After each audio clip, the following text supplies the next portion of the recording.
Hey, Scarlett.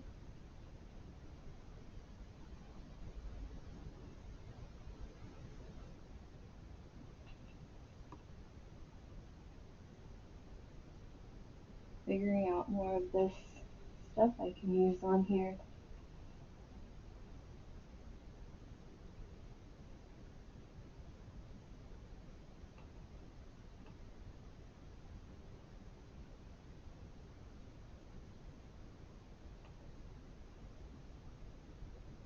Oh, this is actually the full moon for Saturday.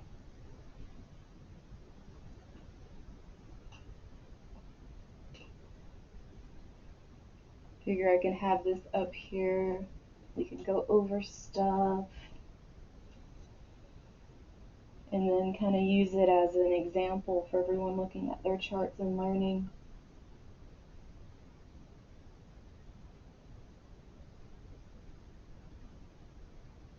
The person,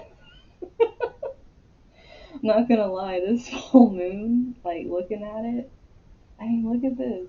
They're like 8 degrees on each other over here. But that also means it's trining my own Uranus. Both of these are trining my Uranus right now. That's in Capricorn. That's the tip of my yod. We're just hitting it on Saturday. I'm probably going to be feeling that.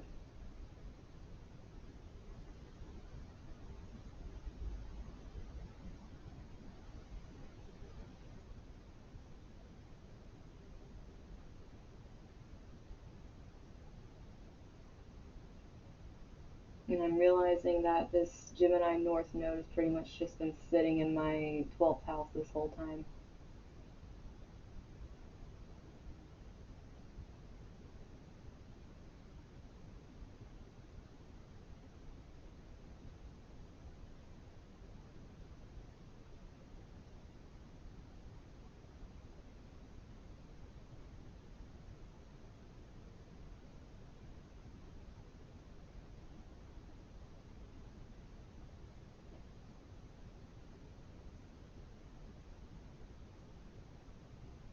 But I finally got my stuff to work, so I'm happy about that.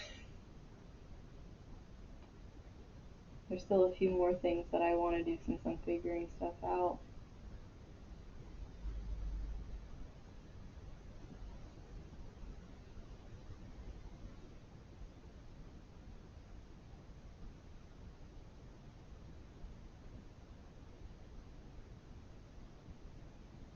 Man,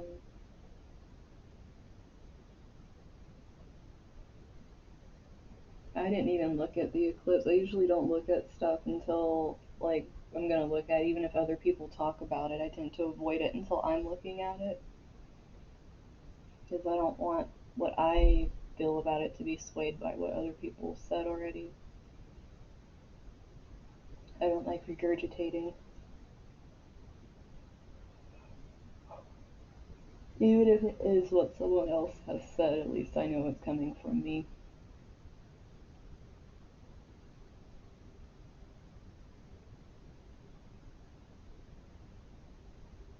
But when I finally started making these things too, I'll show you this one because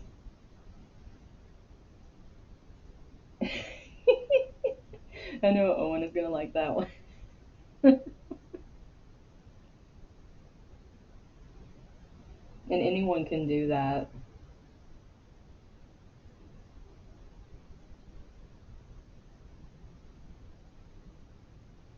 There's other ones that I have too.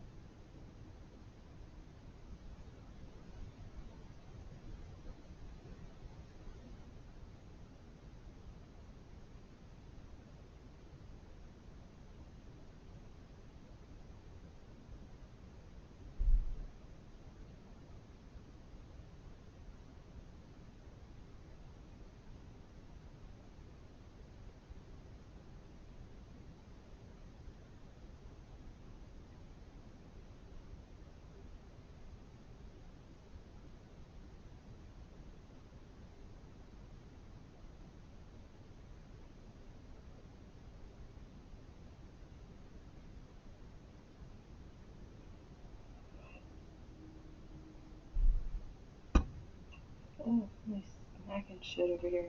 Oh, that book. That you told me about, Scarlett, came in today. The Book of Fixed Stars. So when I have some time to kind of sit down and really go through it.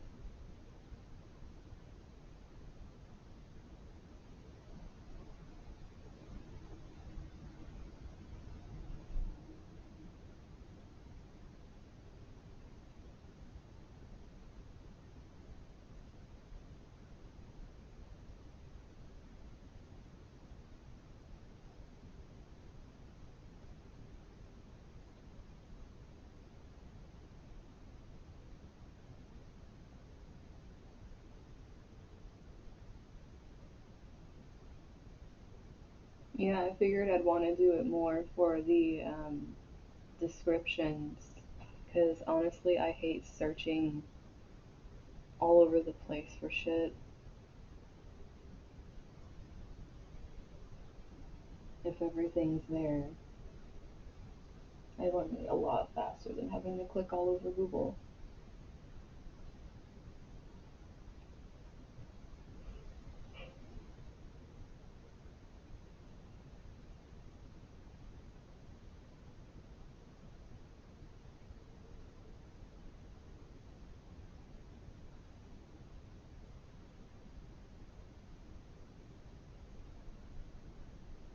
And I figure that's something else I can add once I get that in my mind how those work.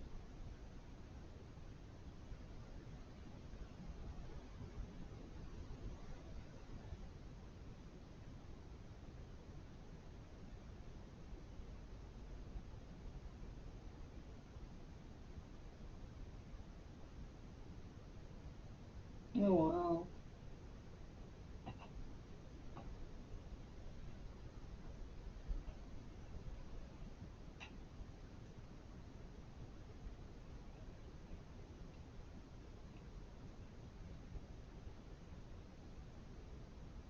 Yeah, it literally just got here while I was setting up for everything, so I barely had a chance to peek in there and see.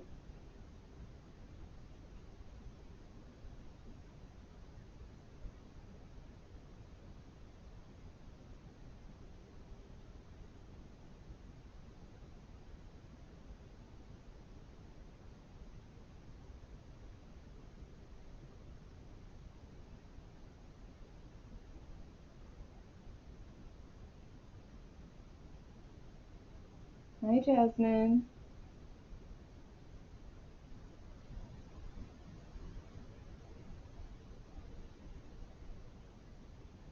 Oh, you must be on a different time zone than me, hun. I'm 2 p.m. here.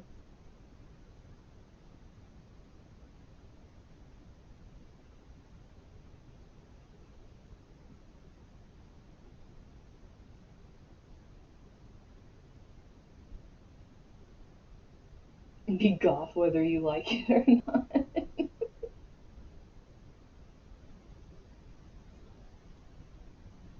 Yeah, mine's gonna be chilling, I believe,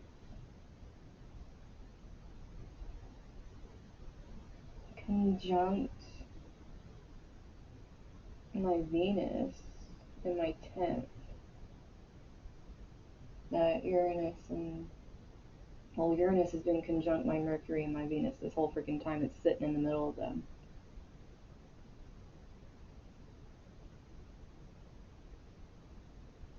Before I pass out. What is lotto tickets got to do? Oh my goodness. This chart is the full moon that's happening Saturday.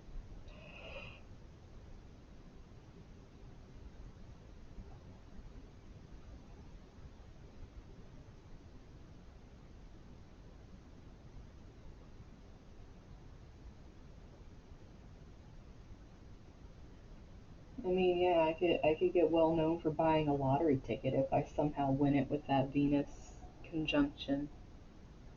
and the moon and Uranus, and then trining my yod, and then like destiny. Actually, that's kind of funny. Maybe I should buy a lotto ticket.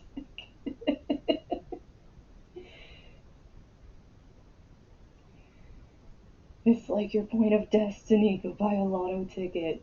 It'll change your daily life because it's sitting in my daily life, and my fifth is ruled. I mean, my sixth is ruled by Sagittarius with that luck, even though my stuff's in Capricorn. I don't know. Maybe I should go and buy a lotto ticket.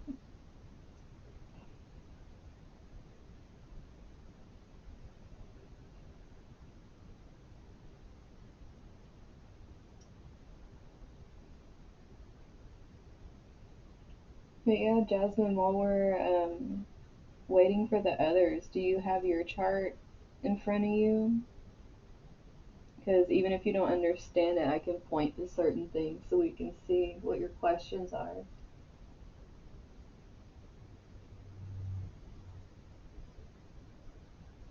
Oh, and plus my Neptune's conjunct my Uranus too with that yod, so.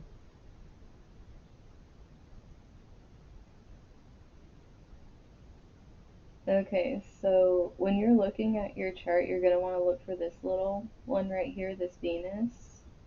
And you're going to look for these numbers right here, and you're going to see where the Venus falls for each of you and the sign that they fall into. And type it in chat for me so I can see.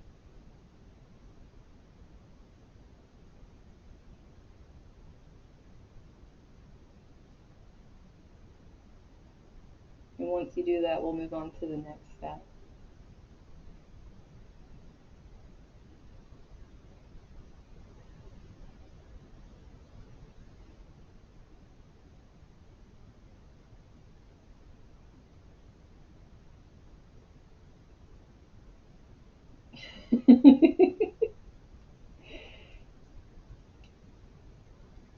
You're just going to look for this little one right here, your Venus, and it's going to be in whatever sign it's in. You're going to want to type in the sign that it's in for you and the sign that it's in for them. If you're not sure, um, these are this is Mercury. This is Scorpio, Sagittarius, Capricorn. Like it goes by the symbolism of the signs going around the chart. Okay, so his is Scorpio 11.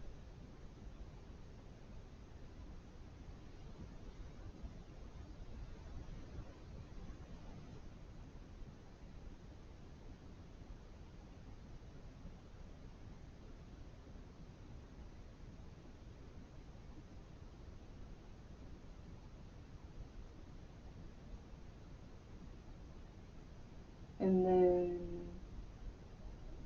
yeah, so then you're just,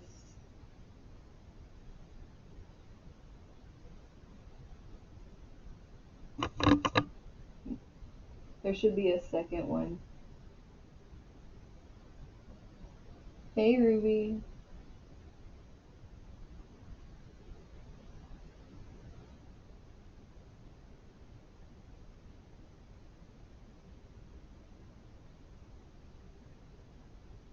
So you're going to want to look for the one that, if you have a 6 where yours is, that's where it's showing that yours is in the chat.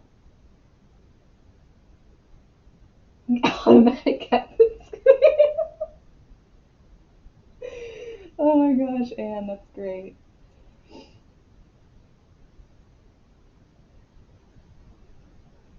Yeah, you're just looking for your own Venus, and then,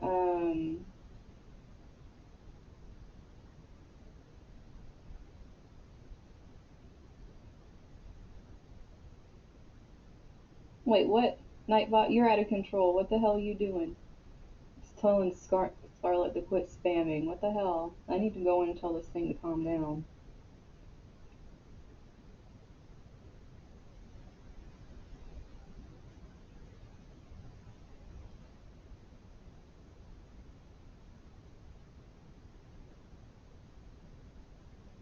Well, there can not be a planet in there, but your IC is what leads, it's the beginning of your fourth house. That's what IC means. well, it stands for something else that's an acronym, but it's basically like the house of family, your soul ties, ancestors, things like that. So your Venus is in your fourth house.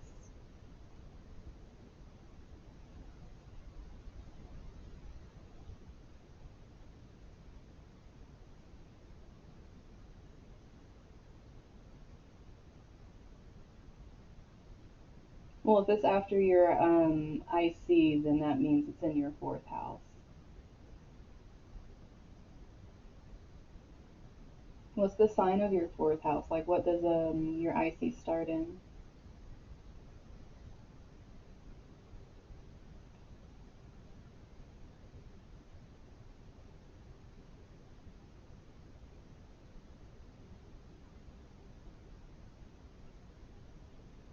A lot of work, and a lot of work.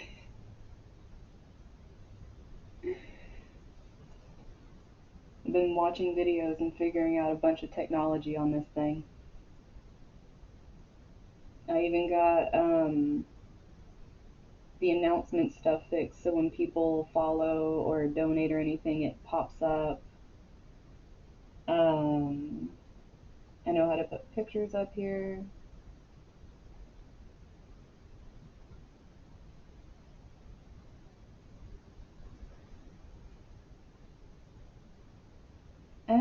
I haven't looked at mine to see if they were direct. I just know mine's Aquarius Leo. Oh, thanks, Anne. Virgo and Scorpio, Virgo 4.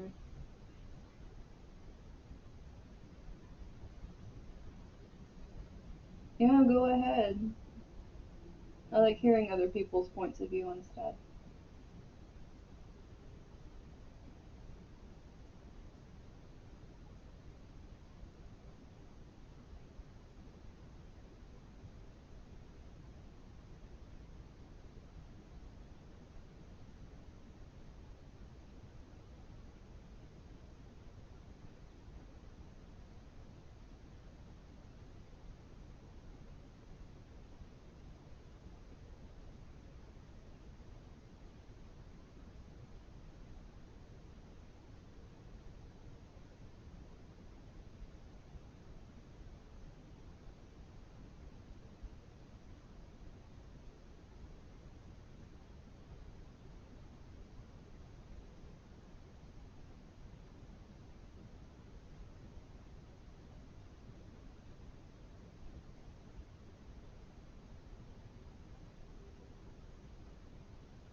Hmm.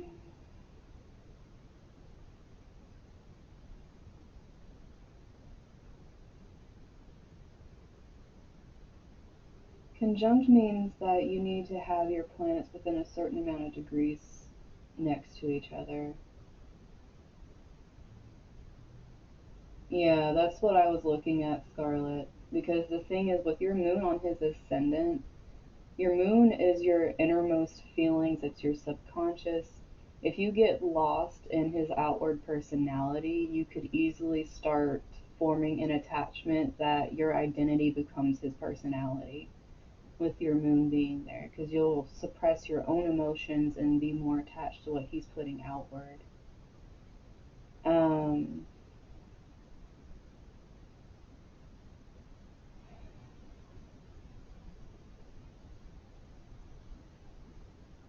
and just because you're the physical embodiment doesn't necessarily mean the best thing. That's like, what you look like in your outside appearance to others. That's not saying like your like emotional soul kind of thing. Now, you having Virgo as your IC and having your Venus in there,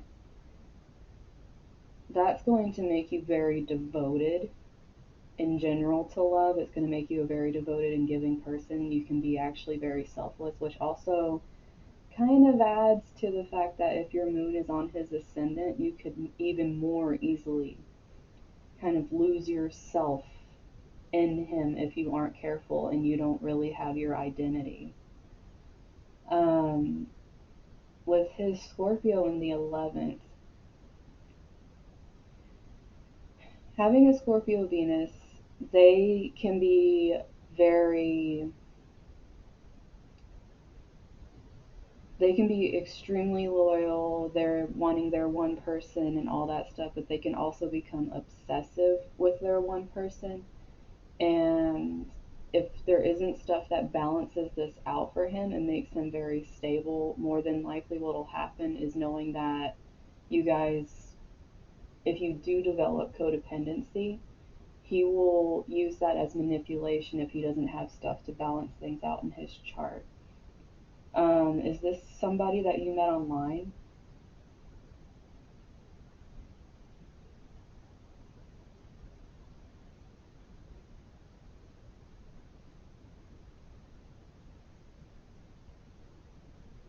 Because his Venus is in the 11th house. I just wanted to know if you met him online. Because 11th house is internet. But the thing is, that could also mean social media could be a big thing for him too. He could actually be a stalker of social media.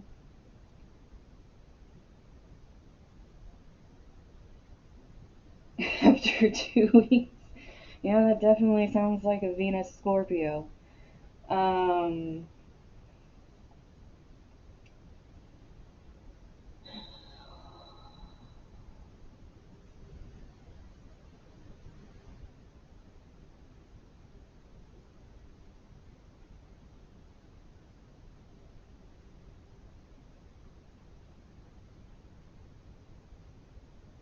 it is interesting that you guys have this traveling.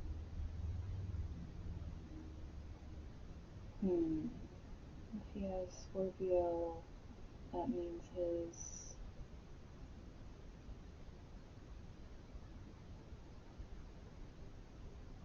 12th is Sagittarius.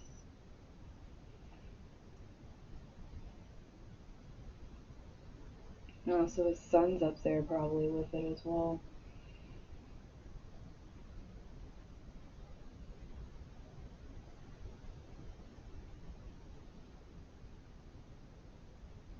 Oh, you guys are definitely going to be arguing during this lovely energy we see here on the screen. That's like a whole bunch of Scorpio crap. But, yeah, to be honest, and I've been, drained for a while. Like, these energies have been kind of heavy on me.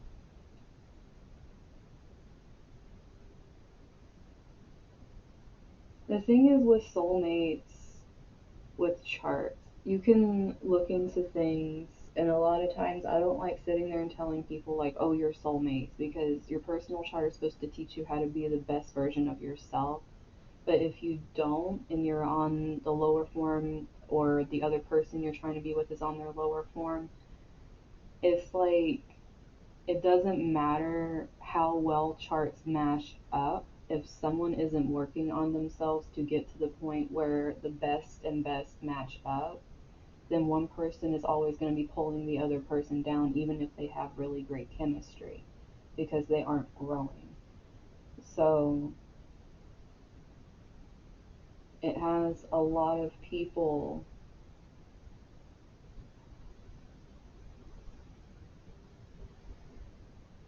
It's better to work on your own personal chart and know what your strengths and weaknesses are and grow that way. And then if the other person feels the same way about wanting to grow in that aspect and you guys are growing together, then that's how you build that.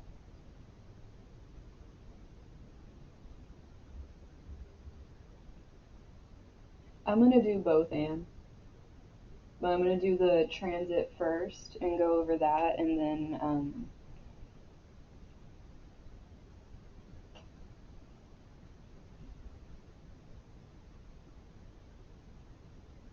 I'll go over the transit first, and then questions dealing with the transits.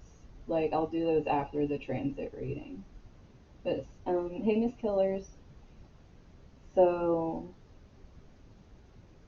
let's go ahead since we got some people's here and start going over our chart. Um, so of course,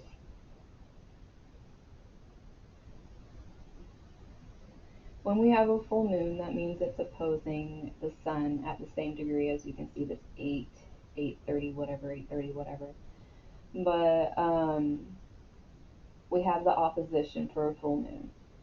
Now, what's happening with this is the moon is in Taurus and the sun's in Scorpio. So the moon's energy is a very feminine energy, and so is Taurus.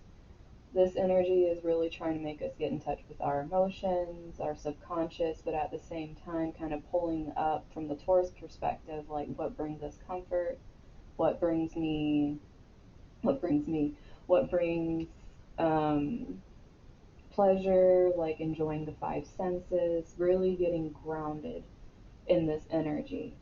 Now, with it opposing the Scorpio sun, which is supposed to be our heart, our inner child, fun, but it can also be our ego, our insecurities, it's like Scorpio is pretty much making us just jump straight into this energy of, like, what's going on with our ego and what's going on with our heart. It's like making us dive because it's literally the one that goes in and has to dig out all the information, all the unknowns. Let me pull it out.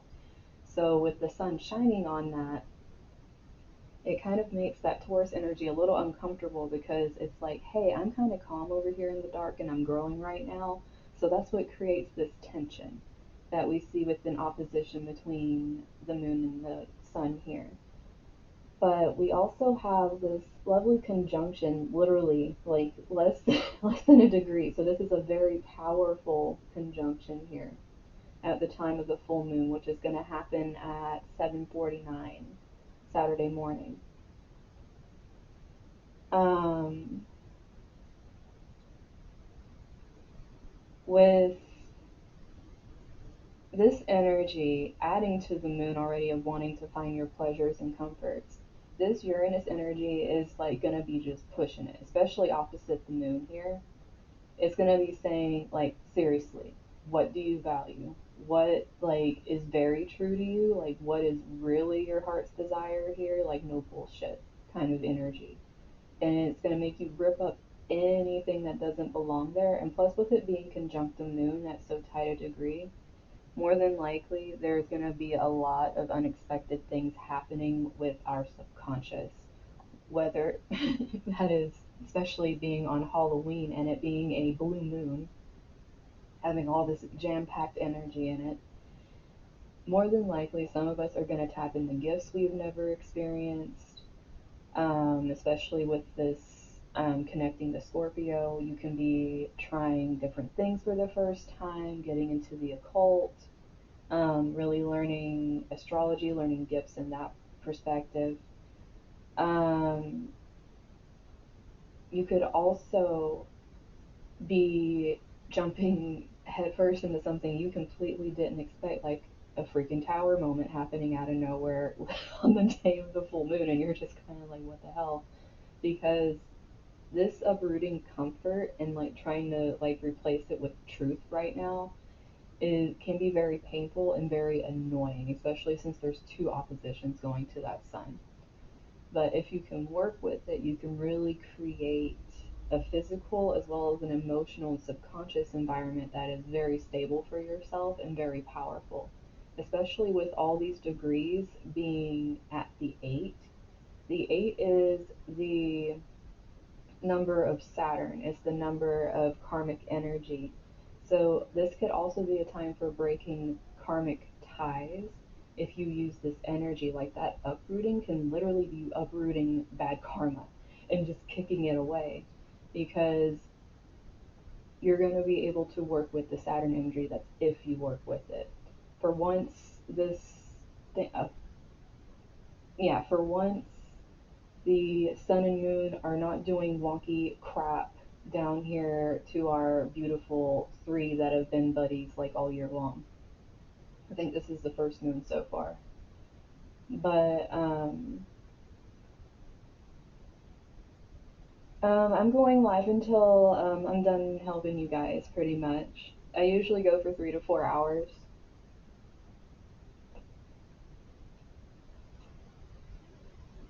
But with this right here,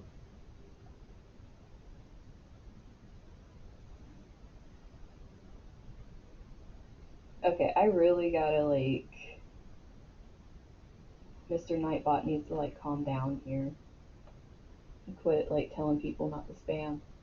I'll fix that. But anyways, like I was saying, because if I try to fix it now, it's gonna pop up on my screen. With this energy, also, if you have been putting in a lot of work to do exactly what this moon wants, what's going to happen is you're going to reap the rewards. So if you're really trying to manifest something, or you're really trying to like break free of a cycle, whatever it is, if you've been working really hard at it, that's the kind of energy that Saturn rewards. And it's actually going to help you through this process, even though it'll probably be very painful. Now, if we were to continue, just kind of going around, let's talk about our lovely friend here, um, Mars, that's in retrograde, still being rude and hitting our buddies over here, and still causing the tension between having to uproot everything and making us feel like we're stuck and stagnant in it and drained, or the opposite, where we feel like we're just working our butts off to do it and we're completely wired and we can't sleep.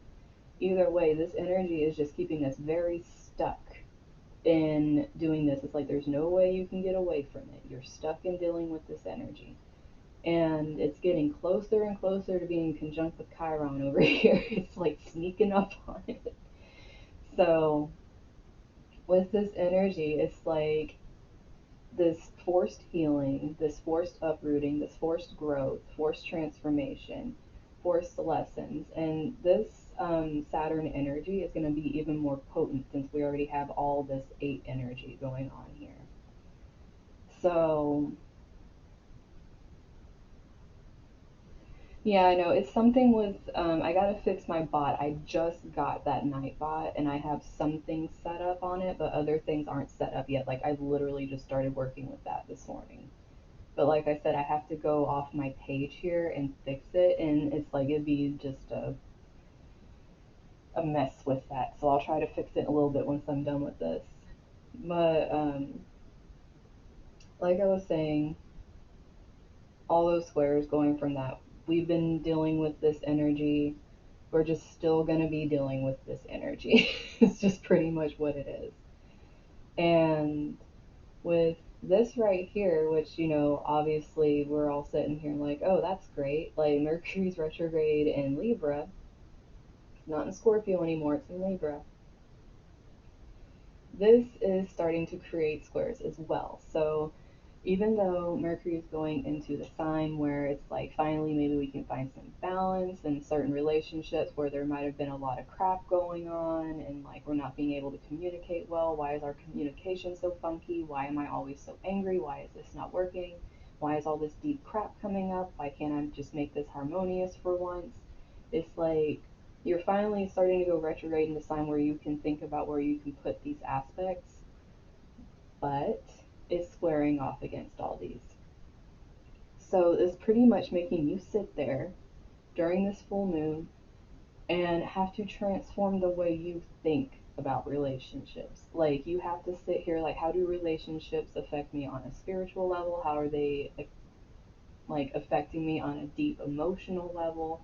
How are they affecting the structure in my life? Do they hold major authority over me, or do I hold authority over my own life no matter what the relationship is? There's just like all of this thinking you're having to sit there and do with this moon, because it's just going to hit pretty heavy, especially since this Mercury is the exact degree of the Saturn right here. So that is really going to hit on if some of you are in karmic relationships, this is going to be something where your mind cannot stop thinking about it, and it's going to be like you have to make a decision, like, do you want to keep this karmic relationship in your life, or do you want to do the work it takes to move yourself out of it and uproot what isn't serving you anymore? Because this is directly connected to the Saturn energy, just like this moon is. Like, this is like uprooting what doesn't truly bring you joy in your life, as well as uprooting anything that takes away from your own self value. So, if there's relationships doing that, you're not going to be able to escape the information coming to you here. It could be like one of the things that pop up unexpectedly is like you get the big, like, flag that flies in your face, like, I can't do this anymore. And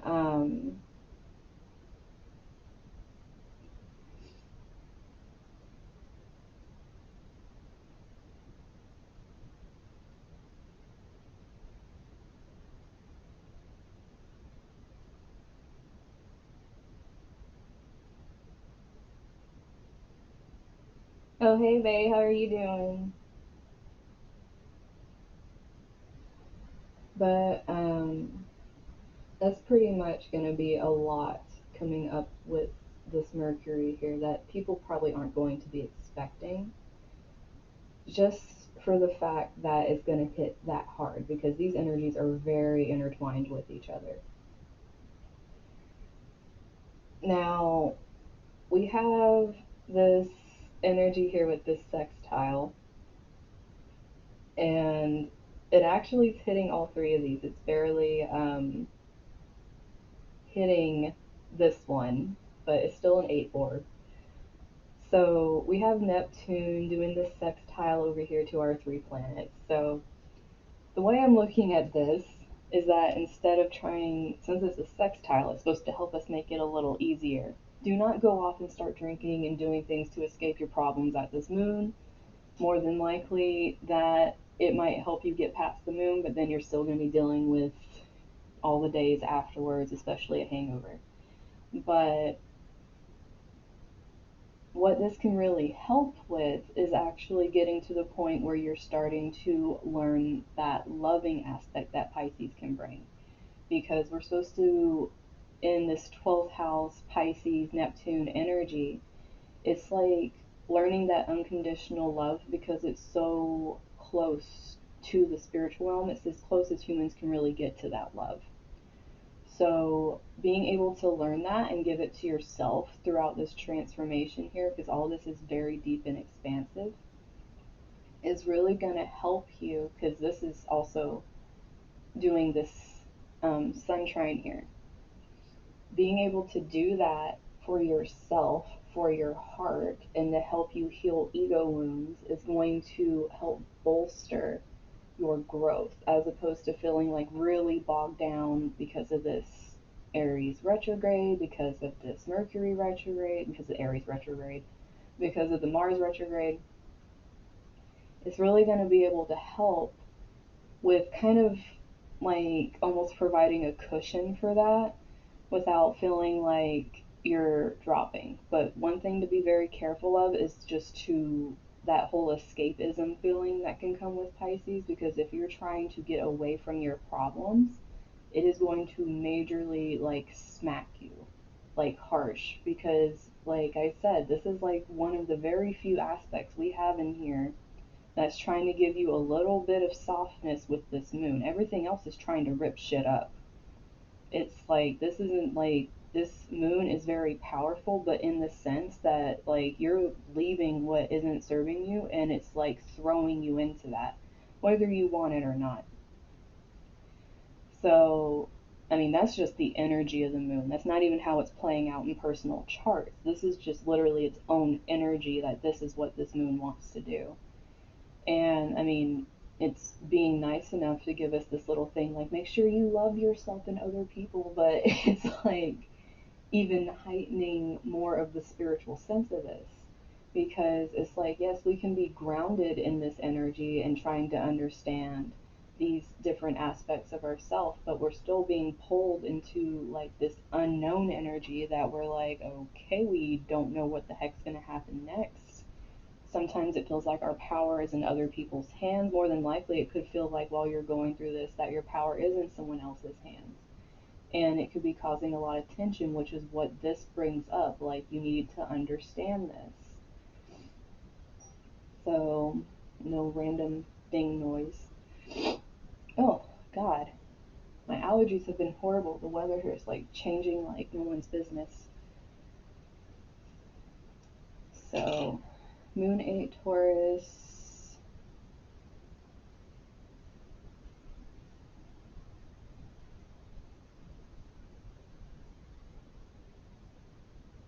Are you talking about your own, hun?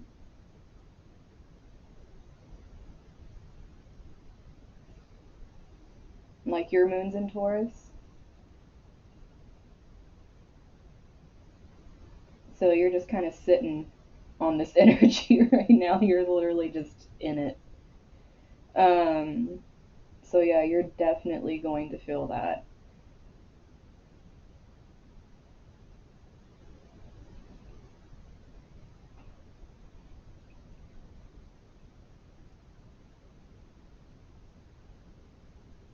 Okay, I am gonna fix this bot real quick because it is going to drive me nuts.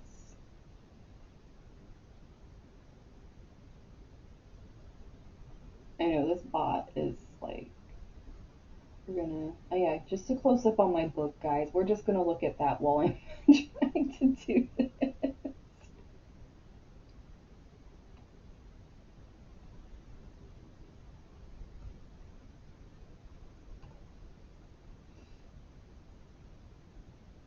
Okay, let me see.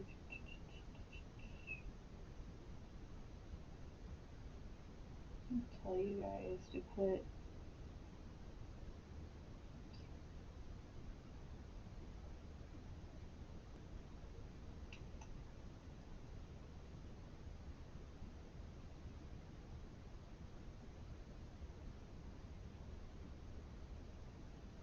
Trying to find.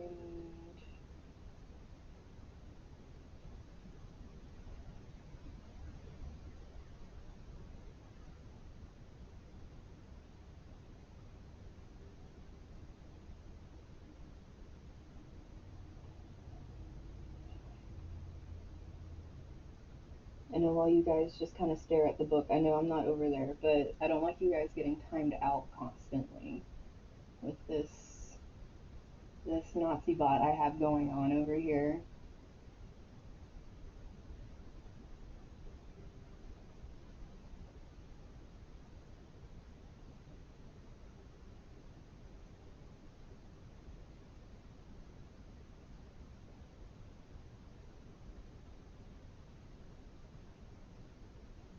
What the heck? Okay, I know I saw this earlier. How to make this stupid thing. Maybe it's in here.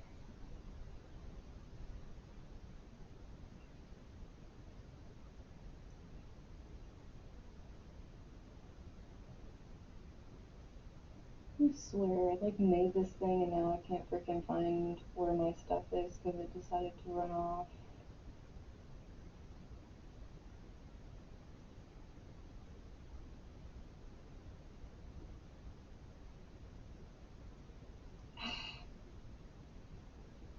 See, I told you guys, I'm just learning this stuff, and even doing this is like so freaking new to everything.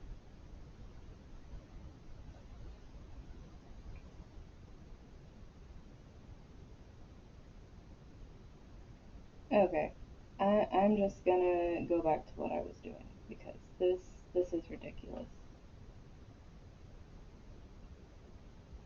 I know I'm a square up with the freaking bot too. This is like ridiculous. I had it earlier with, like, I remember seeing the timer somewhere or the rule thing somewhere and I cannot remember where it is. I have to look it up again. But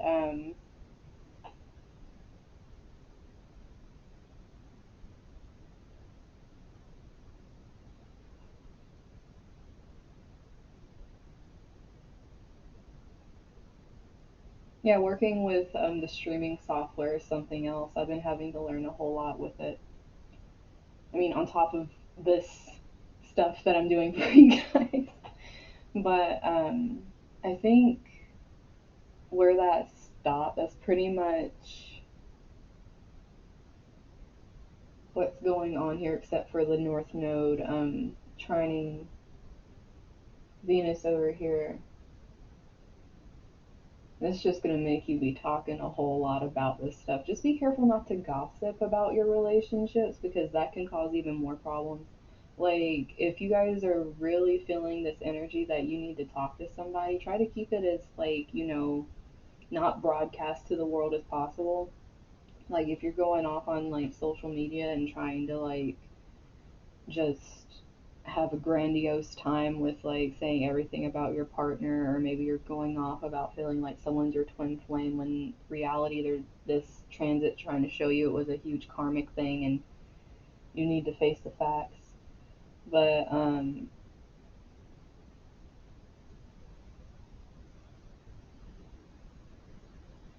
one person who does Astro chat. But yeah, this is definitely more of a very tough moon, even though everyone is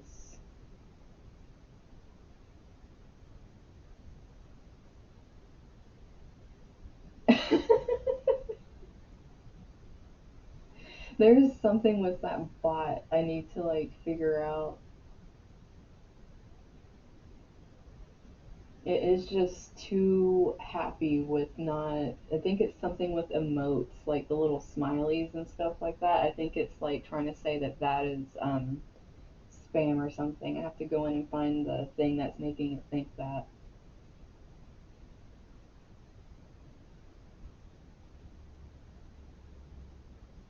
I like how you used your things to highlight your message though, so it could come through.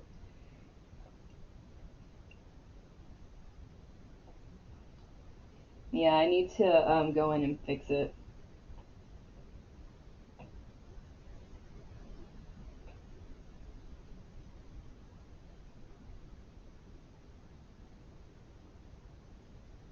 Yeah, I know it shows me on here too what it's saying. I'm doing okay. I'm just pretty drained.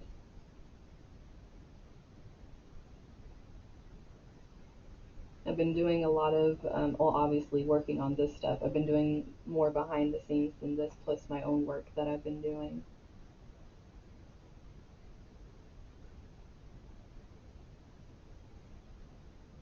My personal transits, um, I said this moon is gonna make you have to face if something is a because people talk about twin flames a lot and say that they are like they're supposed to have like this thing in them where they're toxic. And if something's a twin flame, it's going to be like a divine thing. It's not going to have a bunch of toxicity in it. So if someone, like for those that are very like lost in this kind of thing, like more than likely it's going to be making them run through with it being tied here to this karmic thing. They're going to be seeing just how karmic some relationships are as opposed to being like what they believe it is. It's like them having to break this mental set that they have around just what their relationships are supposed to look like and what they're categorizing them as. It's like really having to expand the mind on it and being forced to do it instead of ignoring it. And if you do, it's just going to backfire on you and you're going to get more lessons after this moon that are very amplified to make you learn the lesson.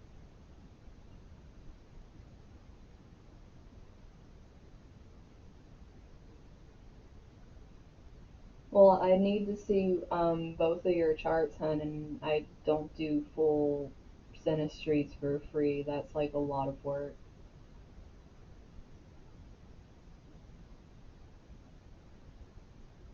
So let me see. If you want to,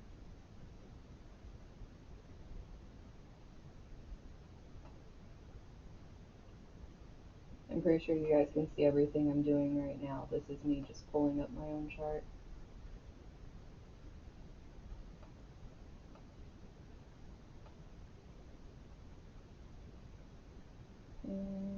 Where are you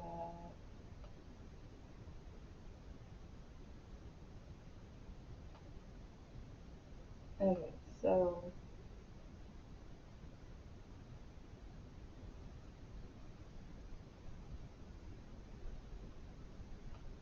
I'm like dragging things off the screen here and moving what I was doing.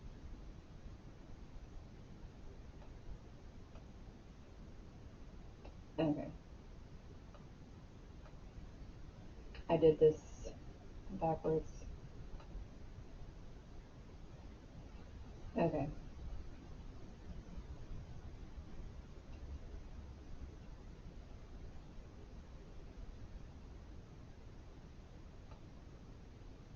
Eventually, guys, this will start working with me. Okay. We gonna pull this back down again. We gonna fix this because it went wonkified. Okay. Back to what I was doing. Now, you got it. But so this is my chart, and I put the transits on so you guys can see them. So as this is going here, we got. I don't know why the moon is saying that it's. Oh, this isn't the. Don't mind me, guys. I just did the backwards thing. I'm just doing today's transit. We're gonna go off of today's transit. Okay, so if you want to see what your thing looks up next to the full moon, you're going to want to go to extended. I can actually show you guys this stuff now. You're going to go to extended chart selection and go ahead and pick this. You're going to want to pick, I'm going to put myself first because I feel more important than the moon. And then we're going to do as you can see, I've done a lot of readings. But we're going to go down here to that moon's reading, and we are going to see some stuff here because I want to show my descending node, and so you guys can just see that. Okay, so we're going to show the chart.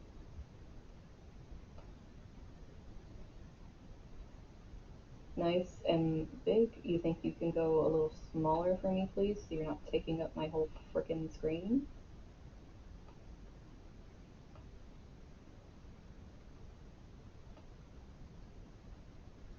Okay, kinda.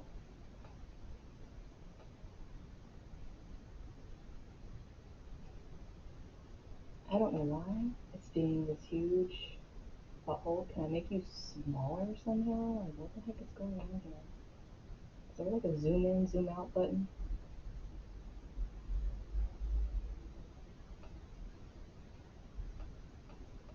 There we go. Okay. Once I finally get this thing to work with me, guys.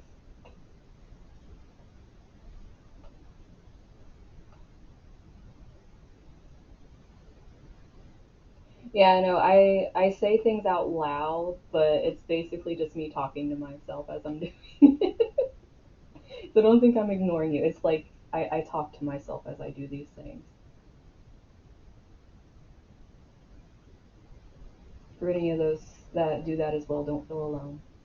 So this is mine. What did this thing do? Oh my god. You're supposed to show both, okay?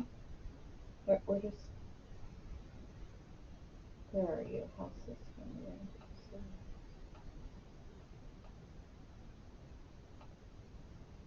Okay, we'll just do it this way because it's being a butthead.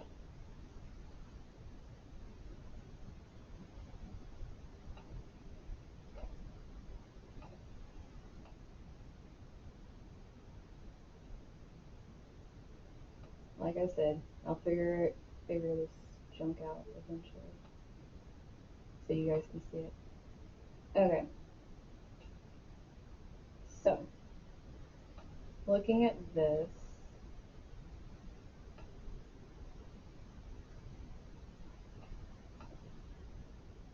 we have, dude, stop. This thing, I swear. This is my junk going on. I made it into a synastry so we could see it. So, my chart is this lovely one that you see going along the inside. This is my junk. So, the transiting stuff we got going on here, which we know degrees, is I have a yod that points to this Uranus over here that is trine this moon Uranus that's going to be happening on the moon. And then it's also conjunct my Neptune. So all that business is going on. Now, this north node over here is I don't even know how to feel about this. It's like it doesn't want to make up its mind if it wants to be in my 11th or my 12th house. But my Mars is right here, conjunct Chiron. Chiron is pretty much conjunct my MC, and Mars is starting to come back and be conjuncted again. It was conjuncted at the beginning of the year.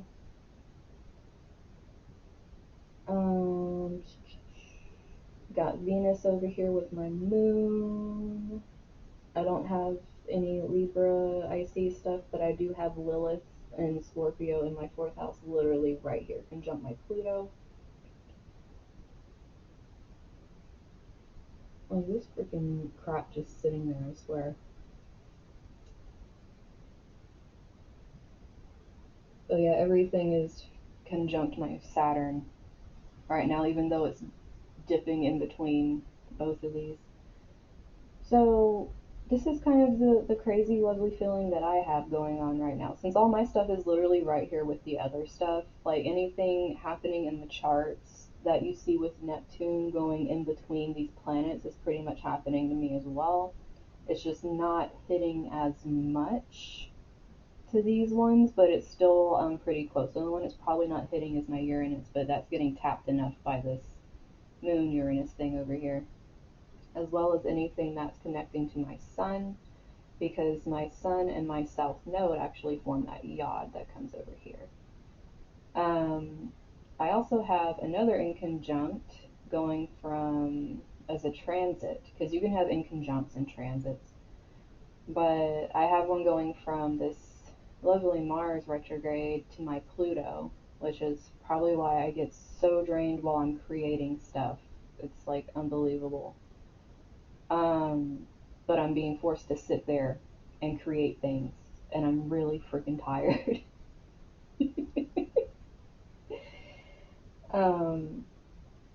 A lot of things in my chart are literally just forcing me to do stuff right now, and it's very, very draining. But this moon is going to be something that more than likely I wouldn't be surprised if I get some kind of download and I'm writing like crazy and wanting to kick someone in the head. But I actually don't drink tea. I don't know if, I mean, I'm usually always drinking water.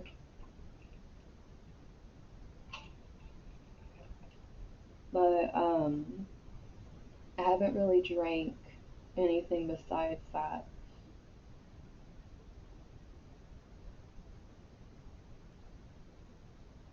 So yeah, this is the main reason why I usually don't even look at my chart, is because I know the degrees that my stuff sits in, so anytime I know like a transit or something, I can sit there and go, oh great, that's how that's hitting, and it's like I don't even have to really look at my chart to know, because I just remember numbers very easily.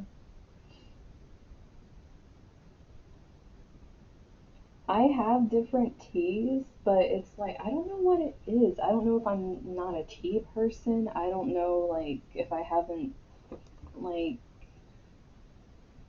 developed a thing for it.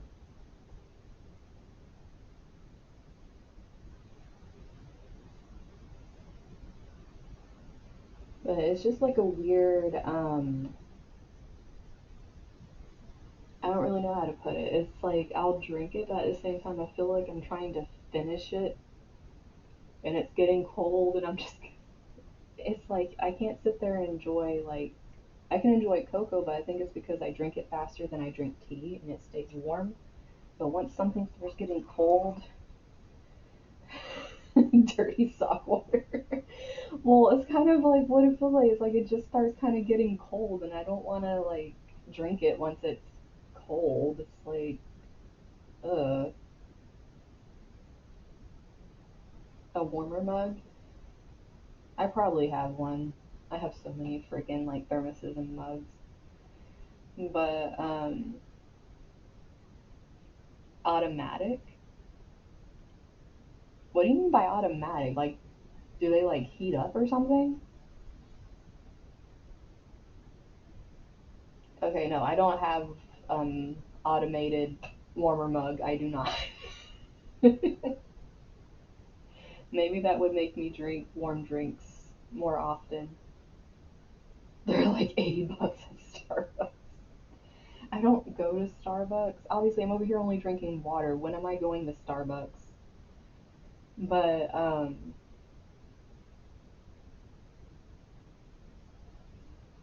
mean, I wouldn't mind an automatic warming coaster.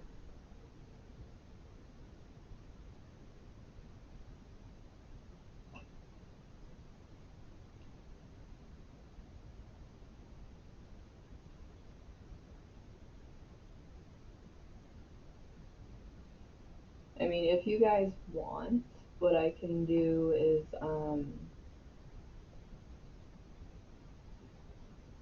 put some of yours up here with it so you can see what it looks like since I'm doing this. Nice, Scarlett.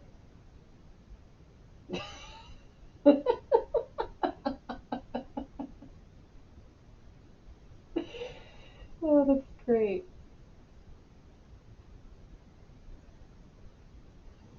It's like, who wants to use it cold anyways?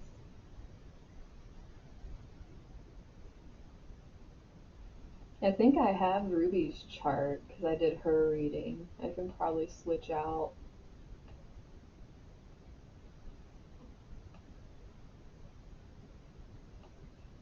Let's see.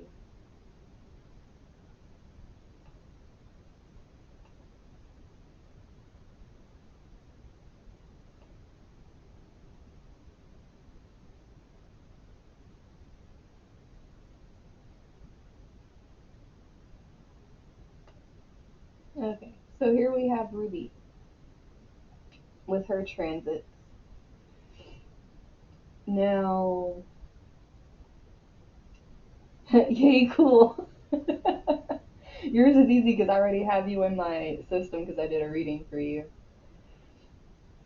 But it does look like you are getting an inconjunct as well going from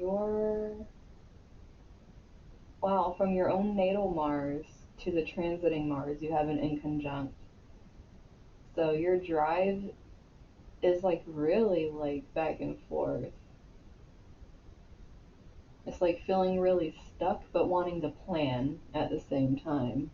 That's like a almost like a creative block there, especially being next to your sun and your moon.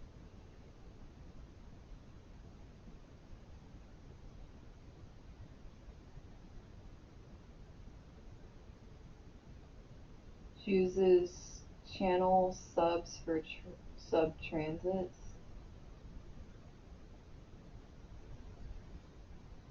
Well, Ruby is a sub. I mean, you can see it by her first thing. But we will both be goth chicks for Halloween. Yeah, looking at you, you literally have on your right here, Ruby. We got Scorpio, and your Pluto. I can't remember the exact degree of your Pluto, but I think that's within conjunction to that passing sun, which means it's going to be opposing Uranus. Oh, you're going to be feeling that on a deep level, especially since it's in your first house.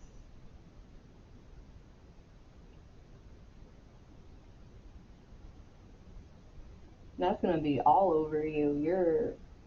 Your innards are gonna be your outers, and it's gonna be very freaking irritating.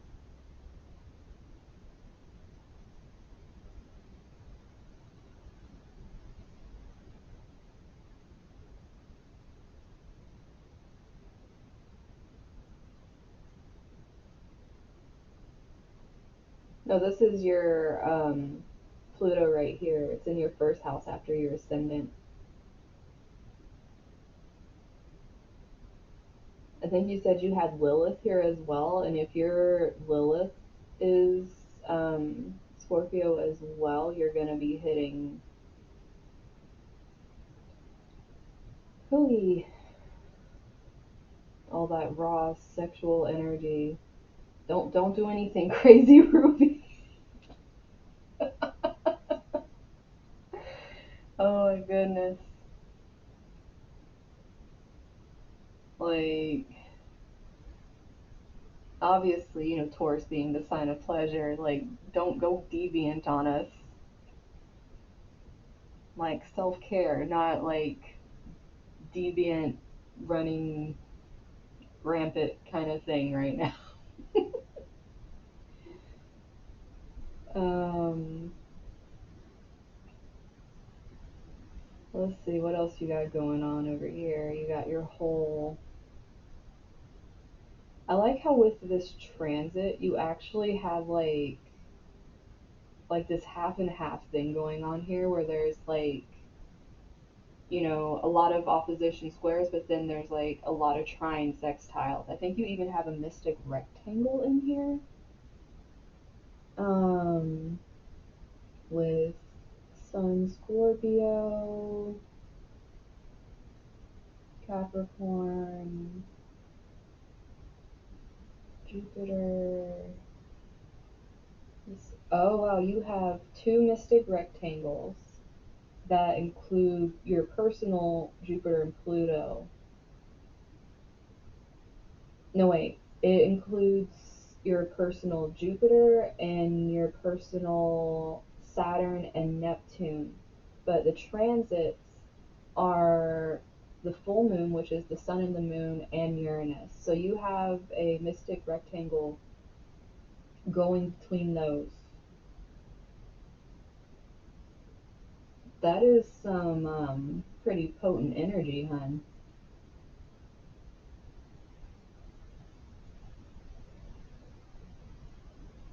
And you having Jupiter in your ninth in Cancer, you're really going to be doing some nurturing here. I almost feel like you're going to be nurturing wounds in a way because everything that's being dug up right now is probably going to be painful. Like I was saying, you're probably going to be one of those that's really getting that painful bit coming through on the moon and having to realize a lot of stuff, especially with the transiting Venus being conjunct your Mercury. It's almost like you're going to be thinking about a lot of relationships right now. Um, there's going to be a lot of reflection, a lot of upheaval, a lot of things that you once thought were like a dream come true really getting ripped up here and you seeing the light for what it is.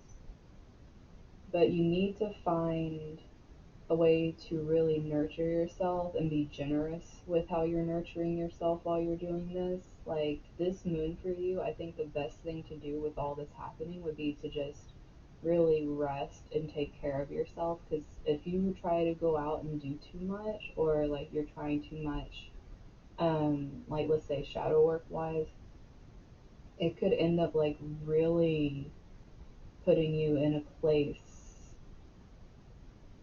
where you don't know like what the hell is going on with you, because you even have like this opposition between your own moon and the transiting Neptune. So it's almost like it can create so much confusion right now if you don't just stop and take stock of your own emotions and take care of yourself. It's almost like you won't be able to trust your own subconscious.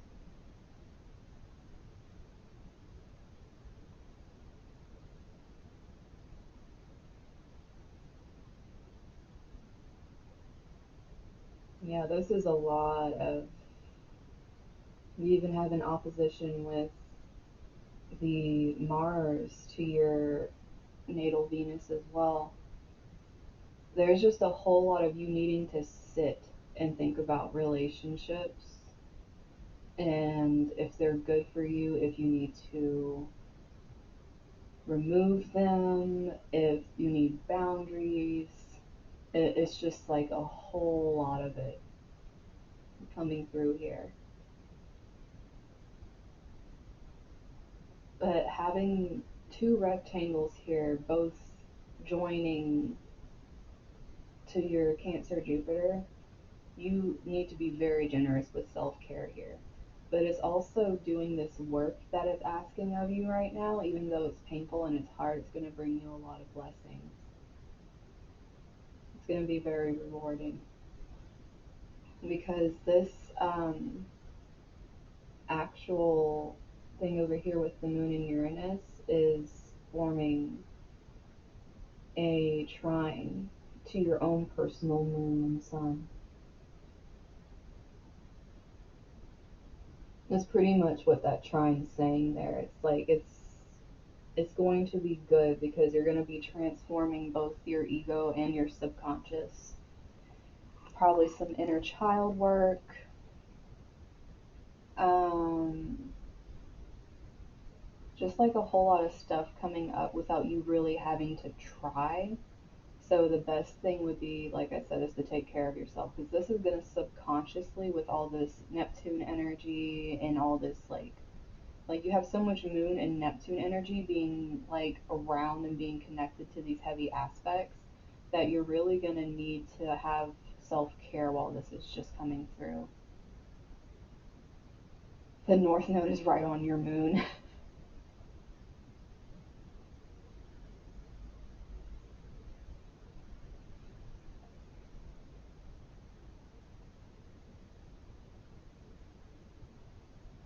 Girl, you you be feeling pulled into the you stay away from gossip. Don't gossip about your subconscious thoughts. Keep them to yourself.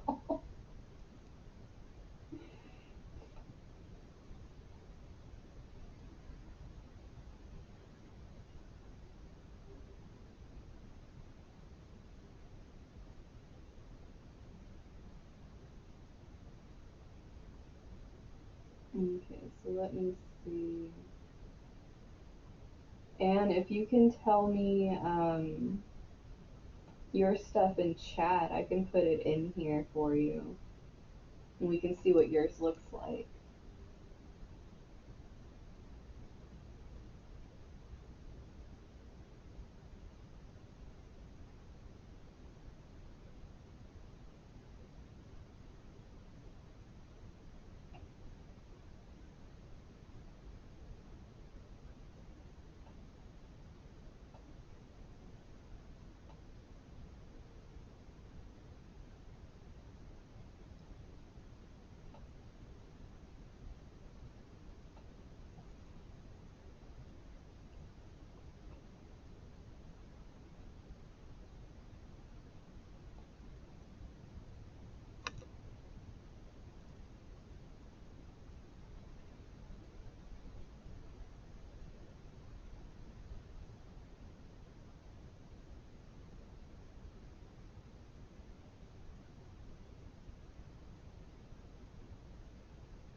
And if that thing's sitting on your moon, it's going to be sitting there a while.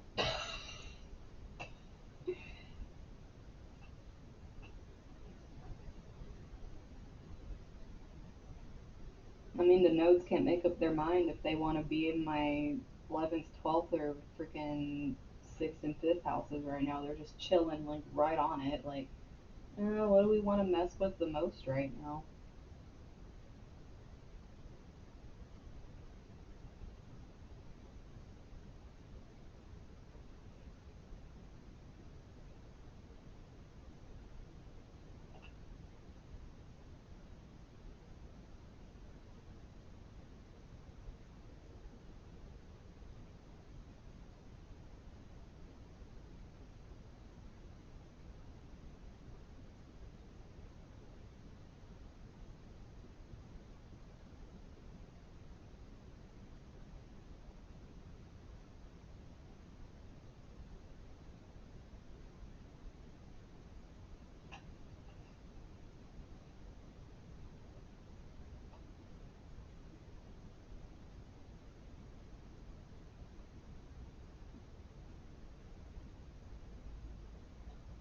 Wait,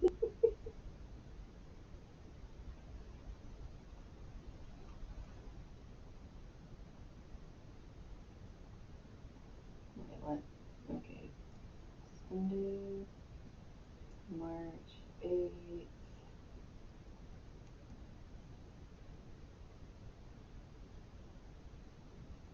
mm,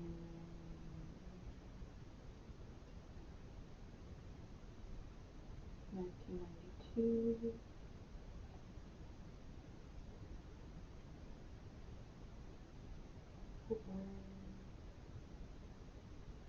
Wait, what?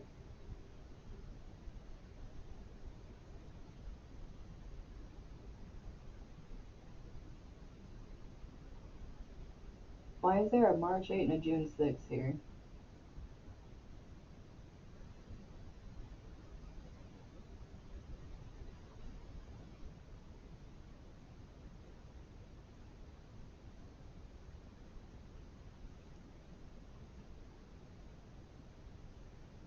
Okay, before I pick one, which one do you resonate more with? And I'll just do the one you resonate more with.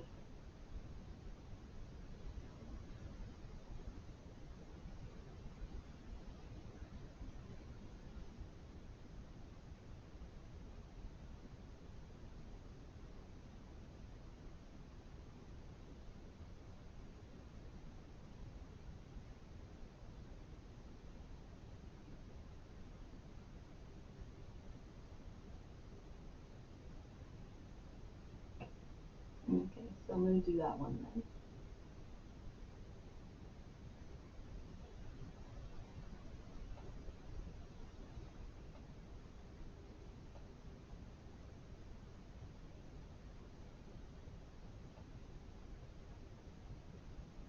I'm just going to do that and type.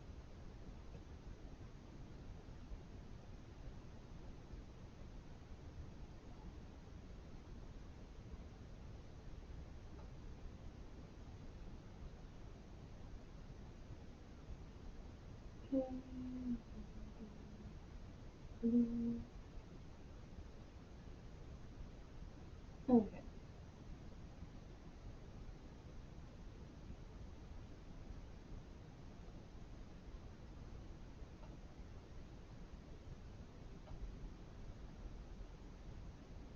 Okay, why do I do that? Winners.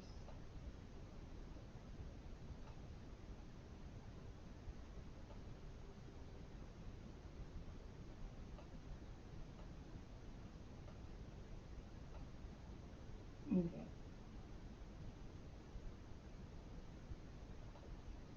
Now that we got it up here.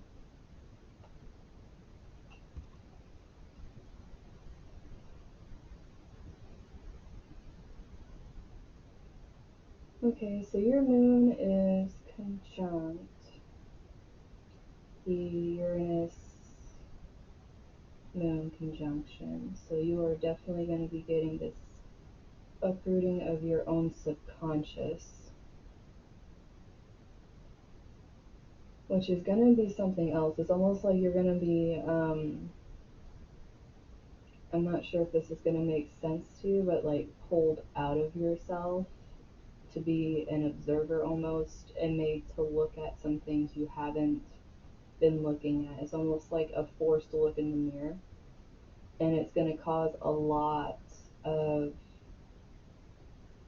just breaking down certain things that you thought brought you comfort, but it was like a fake comfort. It's almost like you're being forced to face certain things that you weren't currently aware of, or that you just pushed so far down that it kind of ceased to become a part of yourself that you acknowledge. Now, with your Mercury being conjunct Chiron, this is a lot of having to think about like inner child wounds, having to heal things.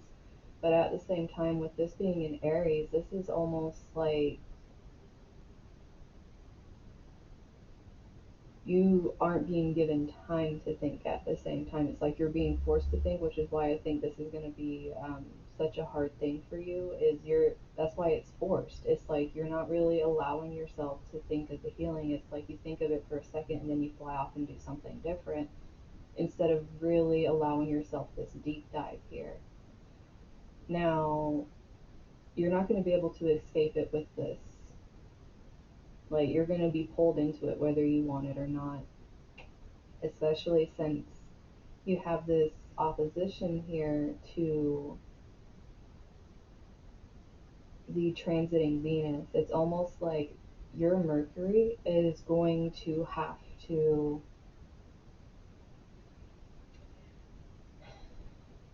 it's going to have to get over itself. The way you think is like, this is a lot of like coming out of your shell and being honest, and it's going to be very hard. It's not something you're going to like. And it's going to force the way you think about relationships and the way you think about yourself. It's going to be bringing up a lot for you. And with this trine you have going to Jupiter and it's almost like your own Jupiter being retrograde is like restricted as it is, but you're kind of getting help from this moon to break some of those restrictions. That's what some of this uprooting is, like you breaking some of the spiritual restrictions that come from this feeling of not being able to see the magic and the spiritual aspect of a lot of things, having that Virgo there. It's going to really bring out the more grounded spirituality that you need as opposed to the light and airy stuff that other people tend to flock to. And it's going to make you have to be honest about it, especially since it's forming this sextile to the transiting sun right here.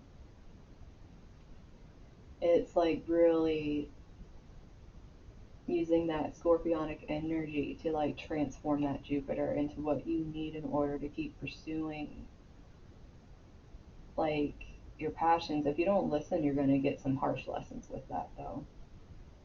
It is not going to be fun if you ignore what Jupiter's trying to give you right now. Is it's trying to give you a chance to break out of that Virgo self-criticism and actually start expanding, especially since you have Virgo with your first house. So it's almost like really helping you tap into that energy and come out in your personality with that instead of being so like inwardly focused and self-critical. Um, you also have your Sun conjunct Neptune. So you have a lot of things here where it's like you're pretty much just avoiding self-love, and these transits are like coming in like you need to sit with it and you need to learn to like quit having this protective, like especially with this here, like quit having that protective ego thing up that isn't allowing you to do all this like deep diving work that your own chart's trying to push you into doing. These transits are just coming in and like, look, we're going to sit with you until you do it. Is pretty much what's happening here. And you have what looks like some conjunctions right here. I can't tell how close they are, but Jupiter is playing a really big role both transiting and in your own natal chart to a lot of stuff. So for you, Jupiter is going to be very important, along with this inner discovery here. Whatever this inner discovery is, it's going to be a big one. It's going to be very unexpected. And more than likely, it's probably not going to be something you like. But if you learn to love it, it's going to be a very powerful thing that you come into.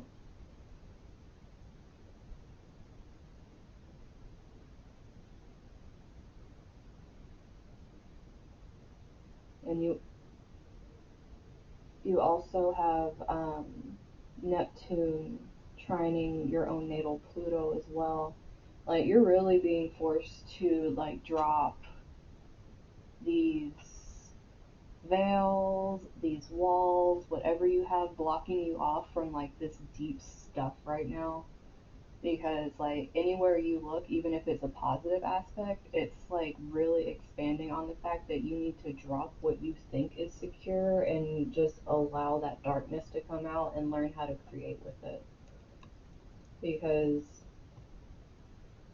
you ignoring that is gonna like bring some heavy Jupiter energy in that's like, okay, well, you didn't listen to the blessings we were trying to bring to you with this moon by allowing you to break these things. So now you're going to have to break it on your own pretty much because this is showing up just trying to just throw it at you so you can get started on it like full frontal kind of thing. But if you don't and you let it like pass around and like go do whatever, it's not going to line up like this for you. I mean, even the transiting sun with your Jupiter, it's like things are going to change. And you're going to be left trying to figure this out again on your own if you don't use this right. And you try just to keep repressing it. Unlike Ruby, who really needs to like kick back and rest.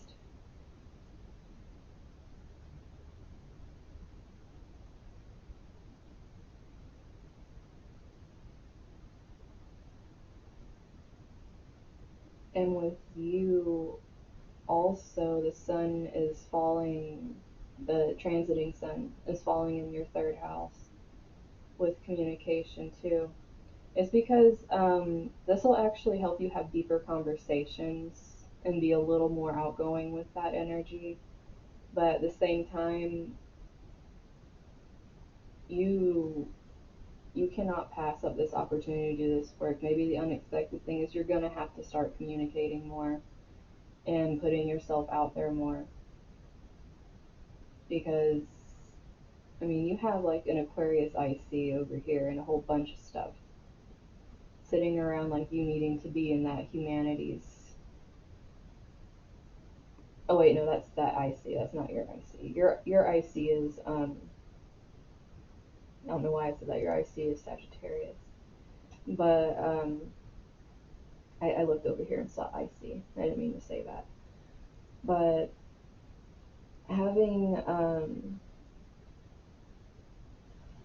God, my mind just got lost because I saw that Aquarius energy over here. You have this air stellium going on in your sixth, and what's really interesting with that is like your daily routine um, is it's actually foreign to you to have a daily routine because it's like it's not really a concept that fits that well. It's like your drive like kind of gets pulled. It's like you have this weird connection here to what you should be doing.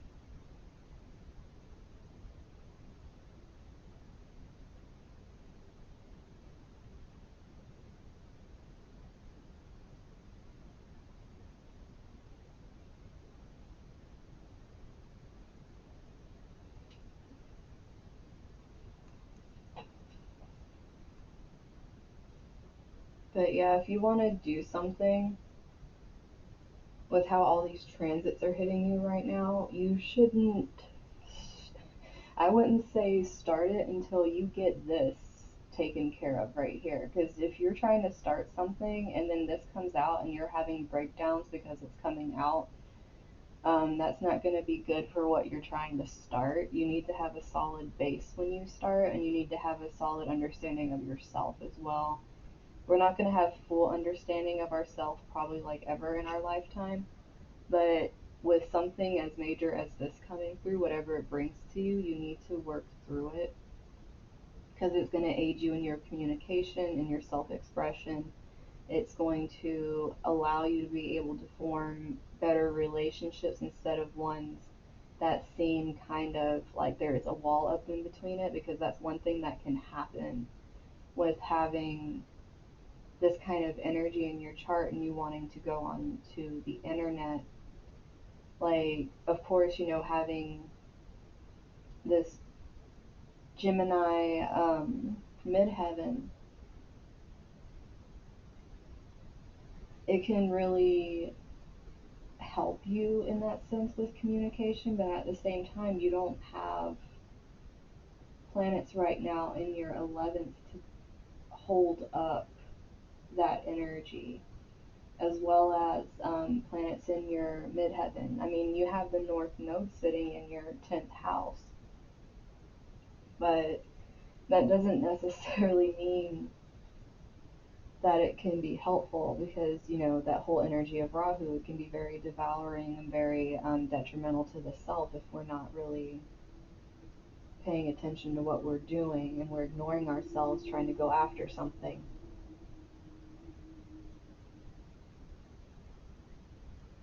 But you're being made to sit right now and do some self evaluation.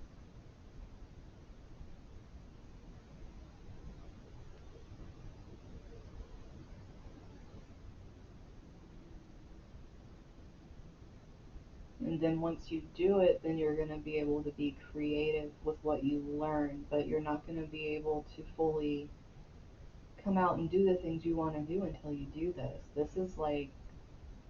This is telling you right now that,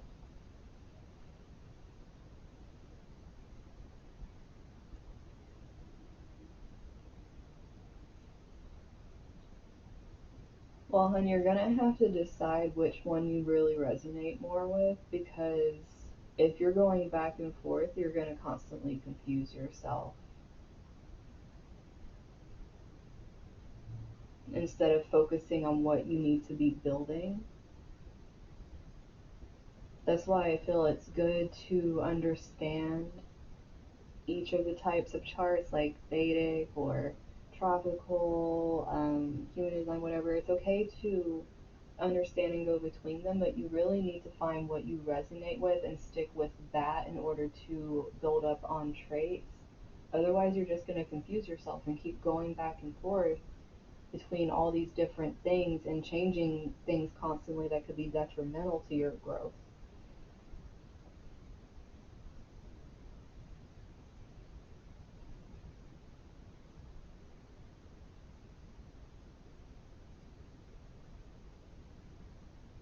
And Venus in 11th is mainly just trying to have um, internet relationships and friendships. That's not necessarily you trying to find romance there right now, especially with it being in this energy of trying to create balance. So even if it's there, if you're focusing on love, it's because you feel like there's something there that you're not getting. And that's still another deep inner work thing you need to do. Like, why are you trying to search outside of yourself and other relationships and feeling pulled to doing that? And it's because it's natural in this chart that even that I'm looking at right now, that the first sense is going to be trying to escape and run away from it, but feeling like you're stuck in it. And the more you fight it, the more it's like quicksand.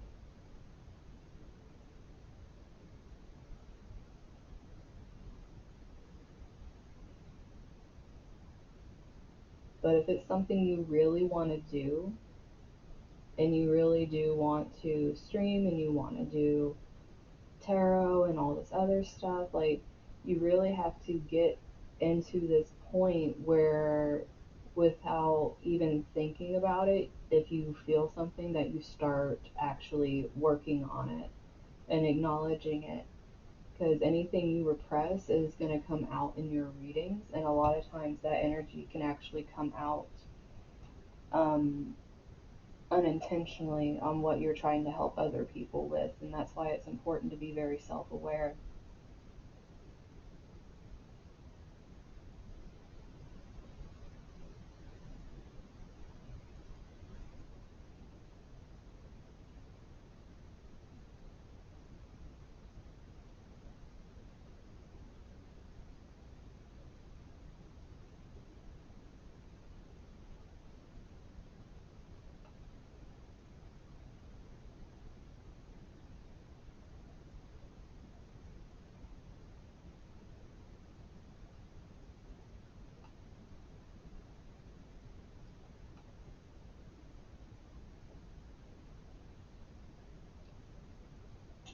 Oh, by the way, Scarlet.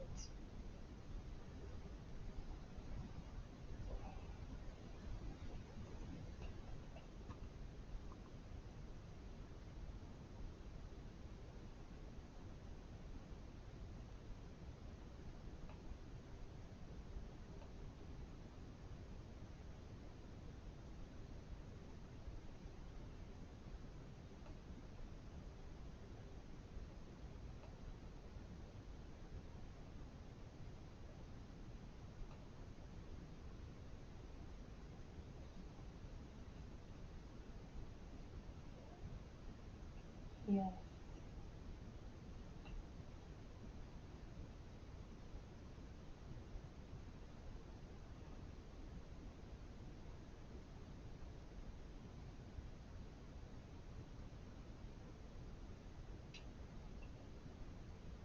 I just know this whole transit's been making me really freaking tired.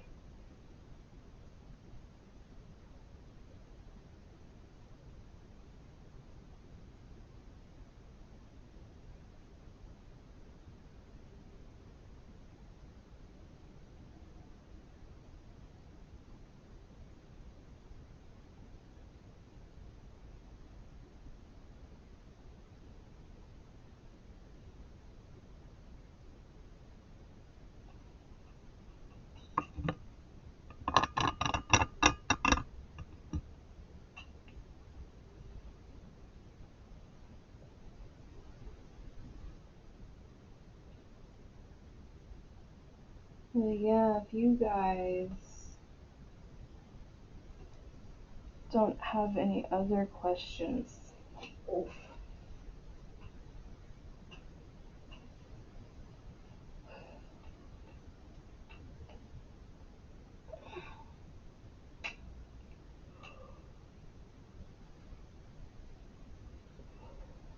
I don't mind this being a short one today.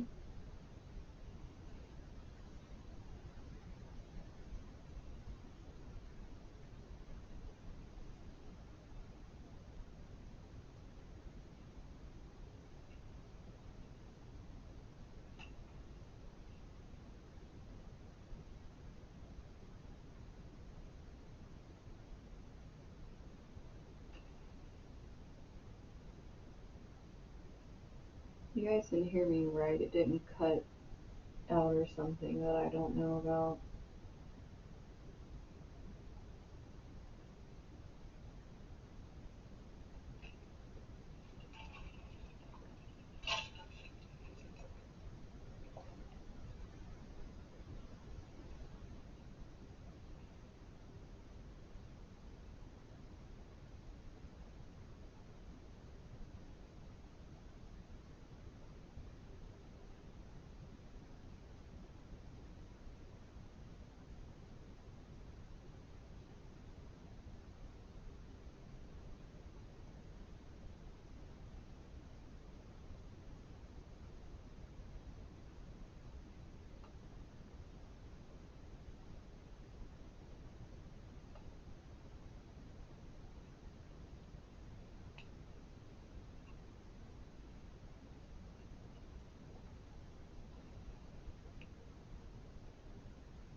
Oh, I'm not saying it's not you, hun.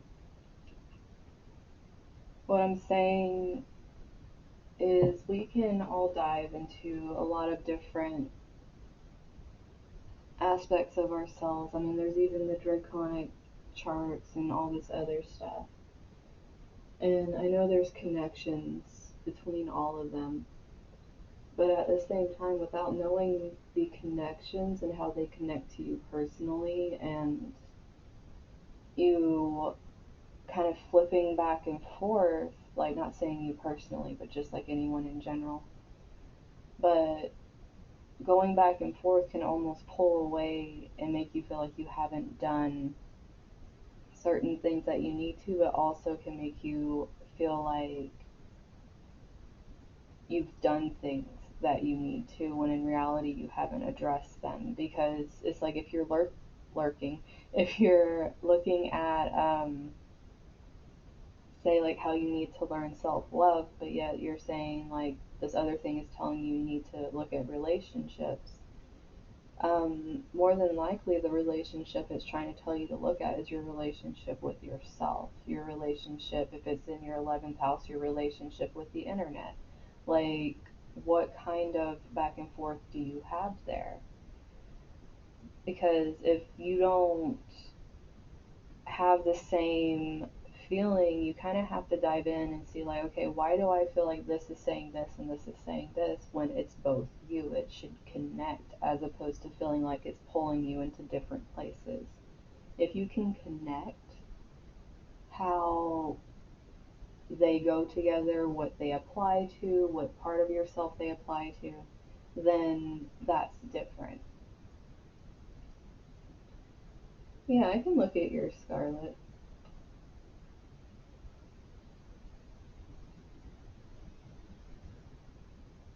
What's your info?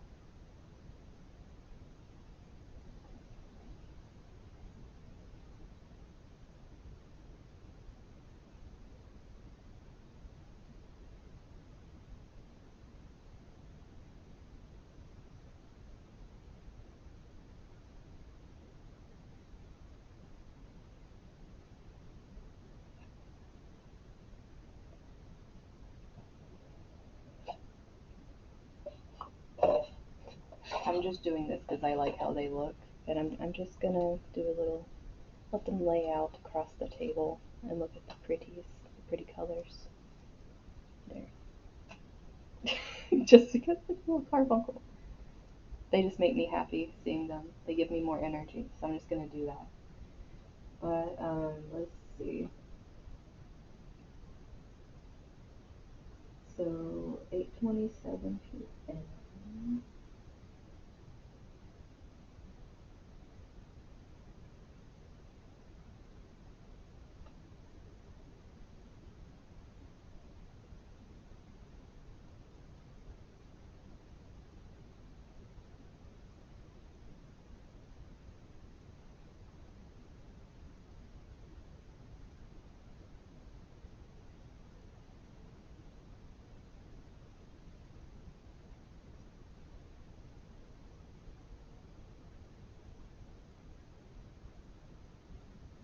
Oh, that's cool. You're born in Louisiana.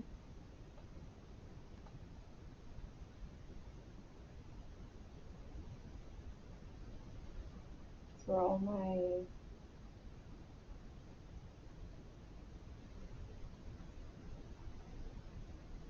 Cajun family's from.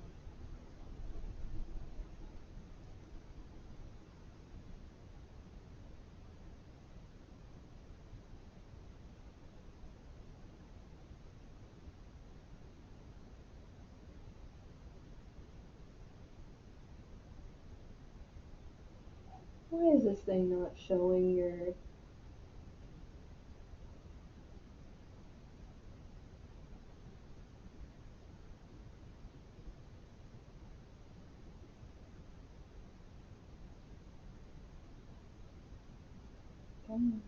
There we go. Forgot how to use the scroll button. Don't mind me. And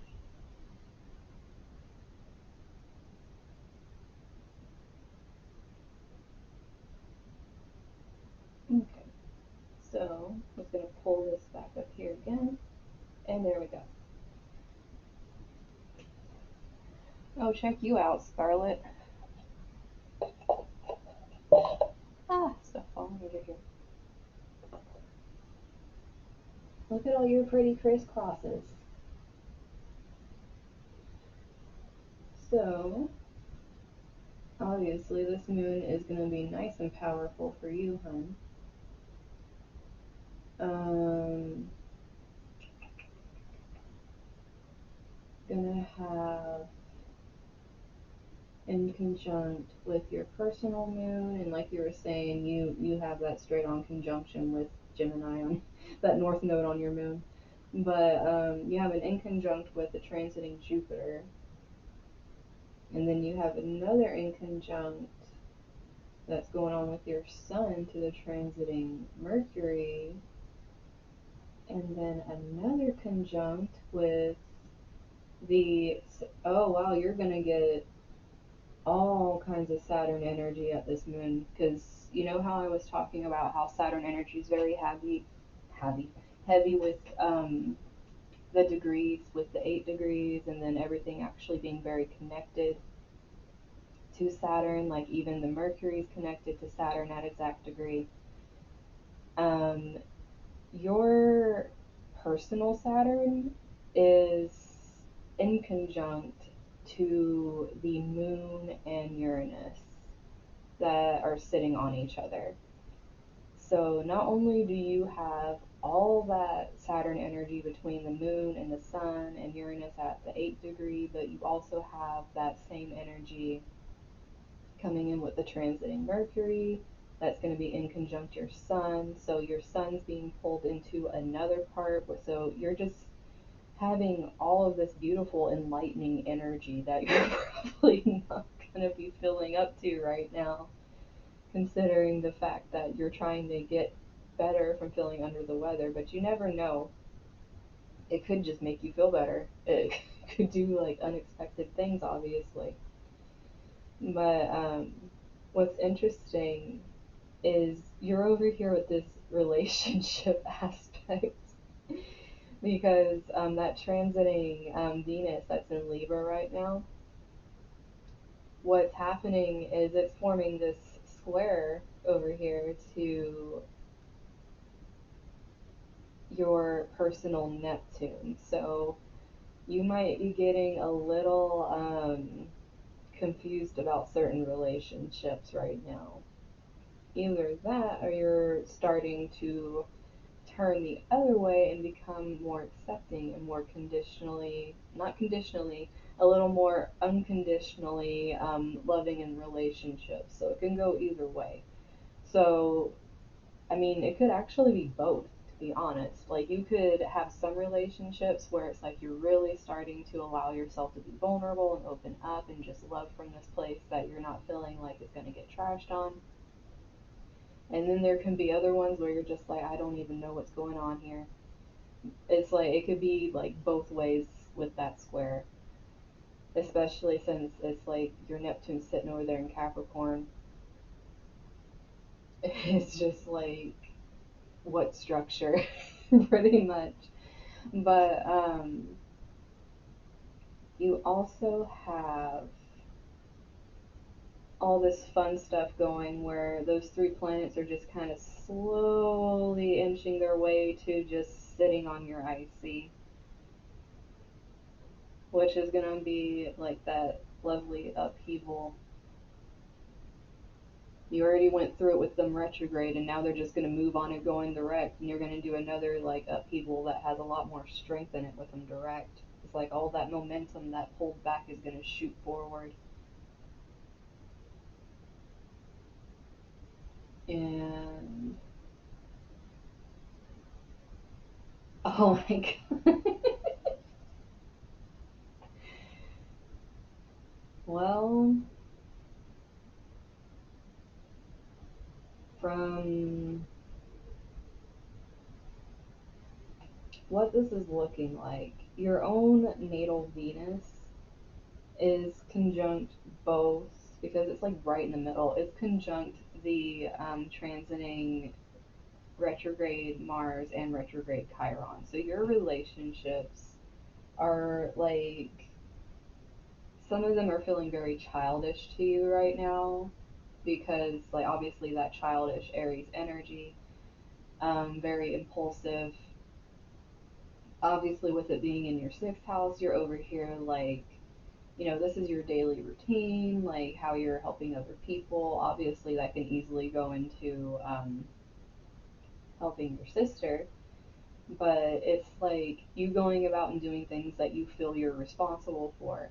But at the same time, it's like you're freaking stuck in it, and it's forcing you to have to look at stuff that, like, these relationships are putting you in positions that you have to learn on a daily basis from each relationship. Now, what's happening with the transit is it's making you have to learn about how to sit still, even though, like, your freaking tires are burning rubber right now and you want to speed away and not deal with this crap. It's like you're being forced to sit there, which is probably why you also got zapped with energy with this Mars sitting in your sixth house too. It could be why you got sick, but especially with Chiron too.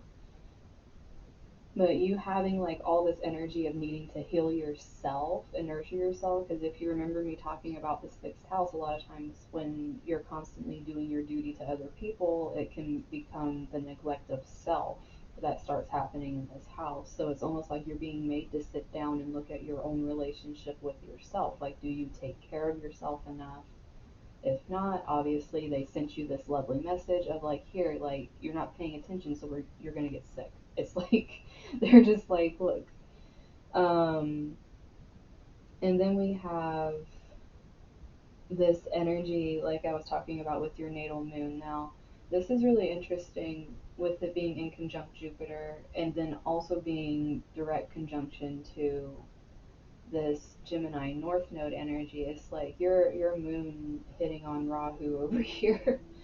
That actually sounded kind of funny, like it's flirting with Rahu, which in a way makes sense. It's in Gemini. It's like your subconscious kind of flirting with the idea of devouring everything.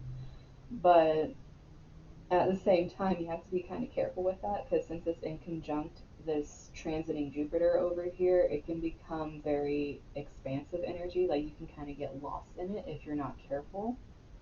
And then you can also end up going into, I'm doing transits, honey. You're going to be able to do one of two things.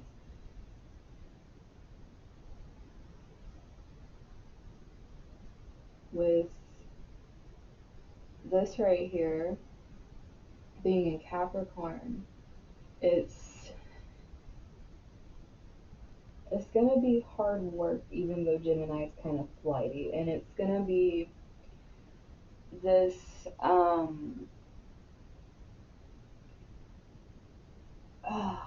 it's like such a push pull for you because it's such an expansive energy, and that Rahu energy with that North Node is just gonna be like pulling you to do like what you subconsciously aren't even thinking about. Like, you just might be doing random things and not even understanding why.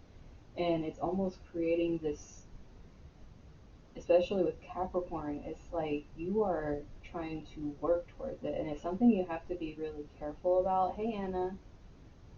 It's something you have to be really careful with here because you don't even know what your subconscious is trying to bring up here for you to follow. And that can be some dangerous energy if it's trying to really pull you in this way.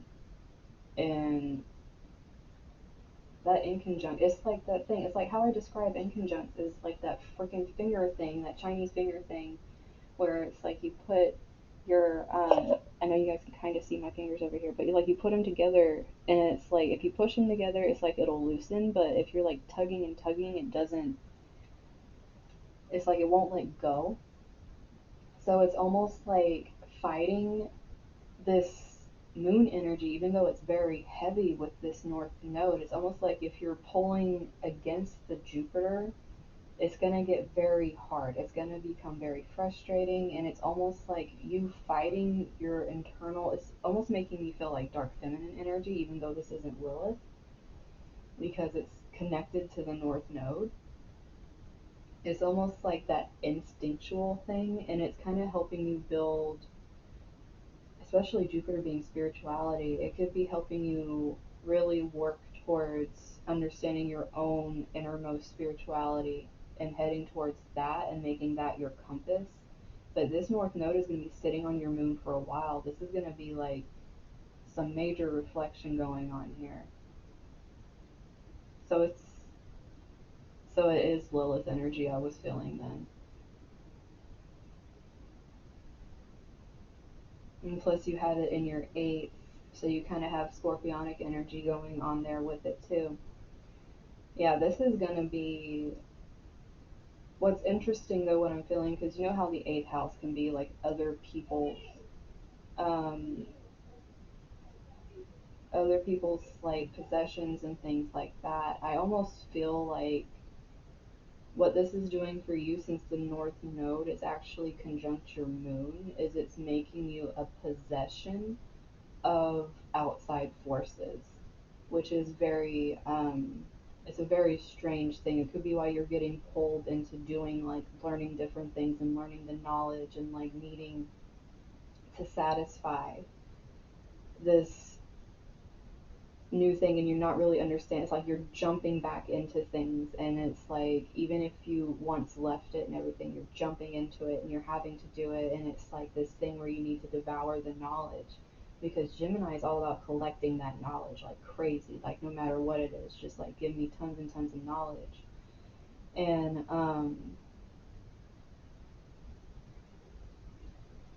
yeah, like there's a lot going. Well, your mom is your moon, and that being in your eighth house with Rahu, she's going to be doing certain things that probably aren't the best right now, too. What I did with this is I used, this is the full moon with Scarlet's information. And all I did was make it into a synastry type thing. I clicked synastry and made it into a chart. So that way it can literally, you can see the aspects in between what's going on between her chart and what's going on with the moon. Like this is Saturday, what's going to be going on with her during the full moon.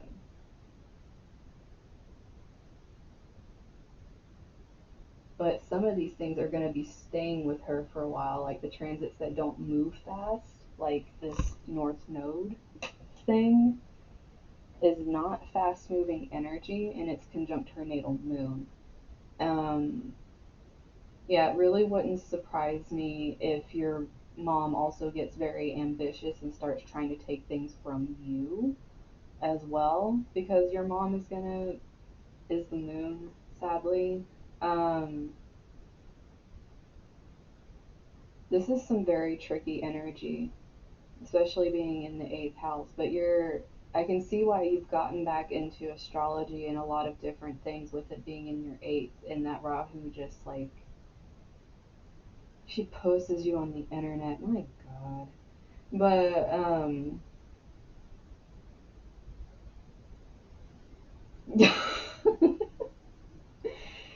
freaking jeez. I mean, with your own personal IC starting to get all of this heading towards it, I can see why like a lot of family stuff's gonna get amped up. Even this over here, because your relationships are in your sixth house with duty and everything. It's like there's gonna be so much that's just really draining and trying to put you through healing things, trying to test your boundaries, trying to test your willpower. This is pretty much just you. I mean, you even have your personal Pluto conjunct the sun, the transiting Scorpio sun, illuminating your depths. It's like you're just like full on out here.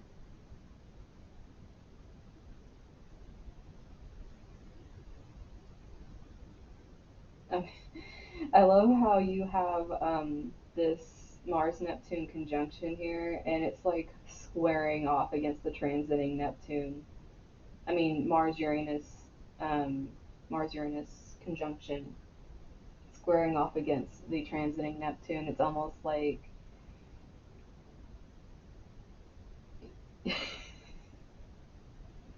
it's no wonder you're so over this Pisces energy. It's like you've just been stuck in it. It's like you're wanting to explore and be creative and go and do things that like broaden your horizons. Like that's what drives you here. And you're over here like your creative energy is like this Piscean spiritual energy, but at the same time, it's like dealing with this retrograde Neptune sitting in there and like telling you, oh yeah, that's a pipe dream, and you're just like, what the hell? It's like this mixed emotions going on in here, especially with your Sun and Mercury and Pisces too, right on top of each other, and having that in conjunct to the Mercury retrograde in Libra. You're just having a lot of relationships pop up in here, a lot of veils being taken off,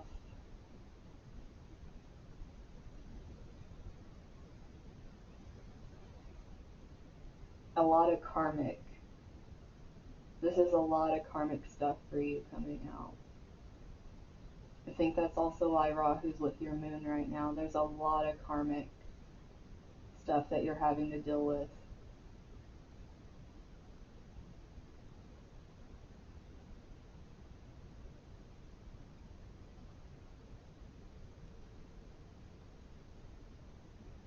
Dude, for real.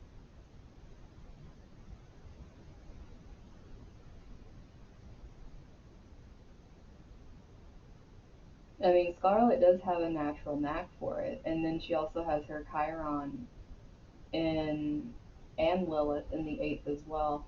She could easily dive into like that deep subconscious psyche that people don't want to deal with. But at the same time, it would be hard because she has like literal shit there that she's trying to understand because her Chiron's in there and other people probably point it out to her all the time and she gets pissed off about it.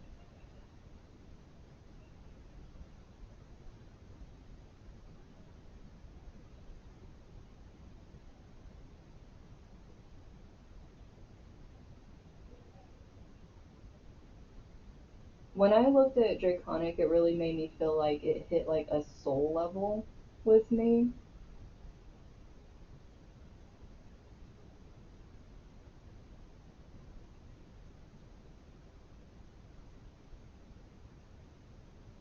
Well, the thing is, I could see why Scarlet would feel she wouldn't have patience with people, especially having that Venus Aries energy in her sixth house, like feeling like she has to be of service daily to people and create relationships with people and deal with their healing and their subconscious and like all this other stuff. It's almost like it doesn't have that same kind of energy for her because like her MC, even though it's more Cancer energy, she's more fiery. She wants to do something. For her, I think with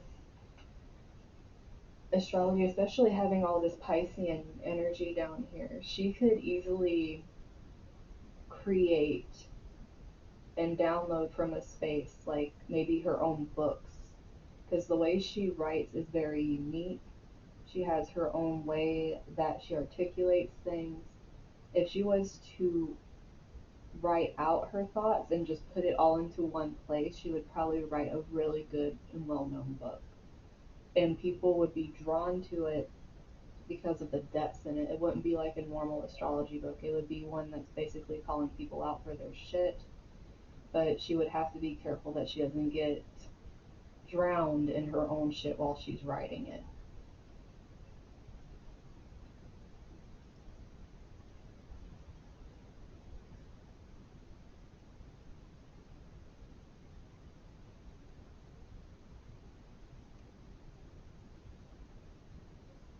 Oh, Anna, you're so freaking cute. I love you.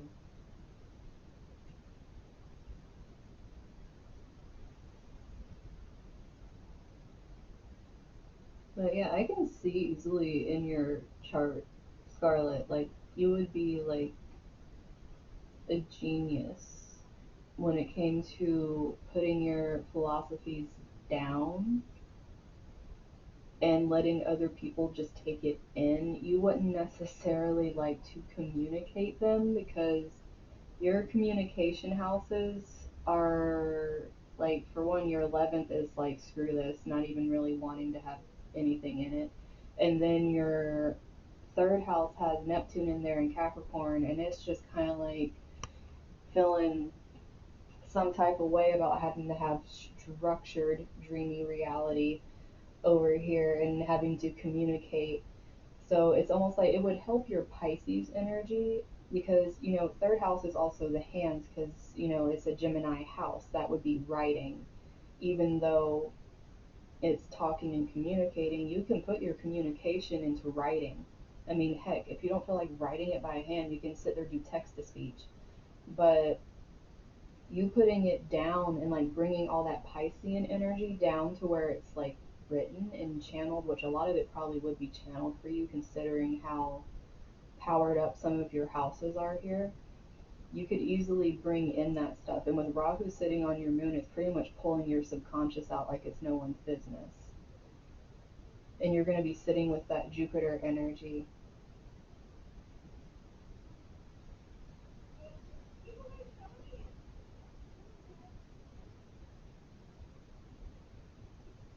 I mean, if you like you're saying I'm like kind and everything, but literally it's like what I'm seeing here. Because for one, I've seen you write and I know how it gets people's attention. So your writing is going to automatically gain attention. It's also going to bring you money because if you're looking at this is like your uniqueness and your drive and your karma, which is getting activated at this moon. You might be bringing in some good karma, is all in this like abundant sign of Sagittarius over here that just wants to expand on everything. So this otherworldly view of these types of things and your drive literally being to expand knowledge could easily come out in your eighth house over here, like with like your moon, with your Lilith, with the Chiron. It's like literally like you writing things that help heal people, but it's like thinking of other people's possessions. It's like I'm saying, it's almost like belonging to the world, like being a possession of the world, which is like kind of what this energy is in your second house, having like your Saturn and your Uranus and your Mars in there. But then also the way you have so much Pisces energy connecting your communication and your creativity. And that these transits are almost trying to push you into that. I mean, that Rahu's gonna be sitting there for a hot minute. So you're gonna be feeling this tug to really be doing this stuff. Is probably why you're getting pulled so hard into this and why you're writing it so much. Is because you're getting pulled right now. I don't know. Like, do you have a yod in your personal chart that's hidden? I know mine's hidden. I have to like actually turn on like reading South Node for my yod to show up. But it really looks to me like you're being activated on this moon, with it being just in conjunct your Saturn. Like this is like an activation. Something's coming back with this moon. Hopefully it's good karma because I think you've been doing what they want you to, especially following diving into this information again. And obviously it was going to be something dark that made you dive back into it, with this inconjunct being of this spiritual planet being to your moon and Rahu and the Chiron, the Lilith. It's like so much darkness in your eighth house. It makes sense that your friend's passing is what jumped you back into this, because that's like a very harsh reality that can snap you into something. Death and near death experiences tend to do that to us and push us in directions that we weren't going in before. And what's interesting is like I was saying with your MC and Cancer here. Your natural home in Capricorn, like your soul being Capricorn, you being like very like work oriented, like that's how you like feel most comfort, like being like the boss bitch comfort and all, like not comfort, but you know, being grounded and knowing what you have to do and getting your shit done. That would be good for you if you are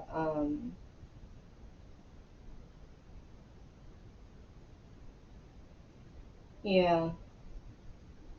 I mean, you can see that here. That's why I'm saying I really feel like what's happening with you in your sixth house is like the house of neglect here.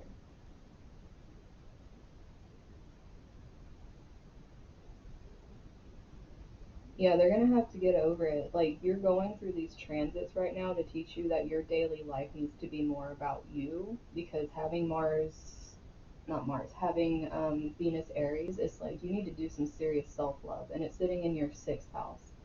Every day needs to be some self love for you because it's so easy for you to go and like do put all your stock in other people and what they're doing. Um, you're very open with your own shit. It's like just out there for people to see. It's this whole thing is like people can look at you like they can even say like when you're doing certain things, say like you freak out or whatever. They can be saying like, "Oh, she's a mess," like this stuff's coming out just because you're like up front with your Pluto being in your first house. It's like people can see that as being a mess because that dark is coming out for them to see, whereas most people hide it. Now, hey Rajan, and that's not going to sit well with a lot of people. Now, with this Mercury retrograde sitting in Libra and hitting your sun in Pisces, it's almost like another inconjunct coming in here where it's like you're really thinking on these relationships like what is nurturing you, what is making you hide behind ego, like what are you putting up as defenses, how are you defending other people's behavior. It's like you really have to like go in and understand and take the power back here. You need to take your power back in relationships.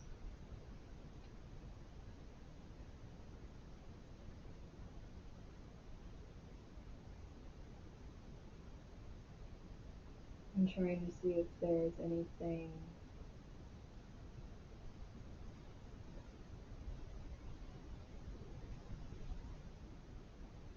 Yeah, on your south node, on your ascendant as well. Yeah, there's definitely karma at play here because you have that south node. Wait, is it barely? It's like on Taurus. It's like barely there. But having your south node in there too, this is really looking like some yeah, I was looking, I'm like, where the frick is it? I'm like I'm trying to see where it's like winding up over here. But your south node is also conjunct this, like I know it's 8 degrees, but this thing is a freaking blue full moon and having freaking Halloween. It's just having everything. We're just gonna consider this thing to have a wide orb because it's gonna hit every damn thing. But your self node being like pulled into this, it's like I was saying, this is very karmic. I mean, you have an in conjunction with Saturn and this moon and the Uranus that's conjunct the moon, this unexpected karma coming from nowhere, and then your south node sitting over here with the sun. It's like how much more karmic can you get? Like how much, like this could even bring up some past life stuff that you were owed that comes out of nowhere and you get that. Or maybe you get this understanding that comes out of nowhere, like your writing gifts just all of a sudden kick in and you're like, okay, I didn't know where the hell those have been, but like it's like kicking up slowly, like more and more as you get closer to the moon. And then all of a sudden this channel opens, like this Pisces stuff going over here. It's like it just opens up and you start writing, and everything just starts flowing out like crazy. And you're like, I'm just gonna go with it. But you just have to be really careful with that North Node up there sitting on your moon. Don't allow your subconscious to overrun you as easy. It's like it doesn't sound like that's something that would be easy to do, but with that kind of energy sitting there, your subconscious could easily come out, especially in Gemini. Like with it being the communication and everything, it's almost like your subconscious is what's going to begin communicating for you as opposed to you actively taking part in your life. And that's what you got to be careful of. Like, you don't want to become a permanent channel, is what I'm thinking this Rahu could possibly do to you. Like, that's the destroyer part of this energy. Um,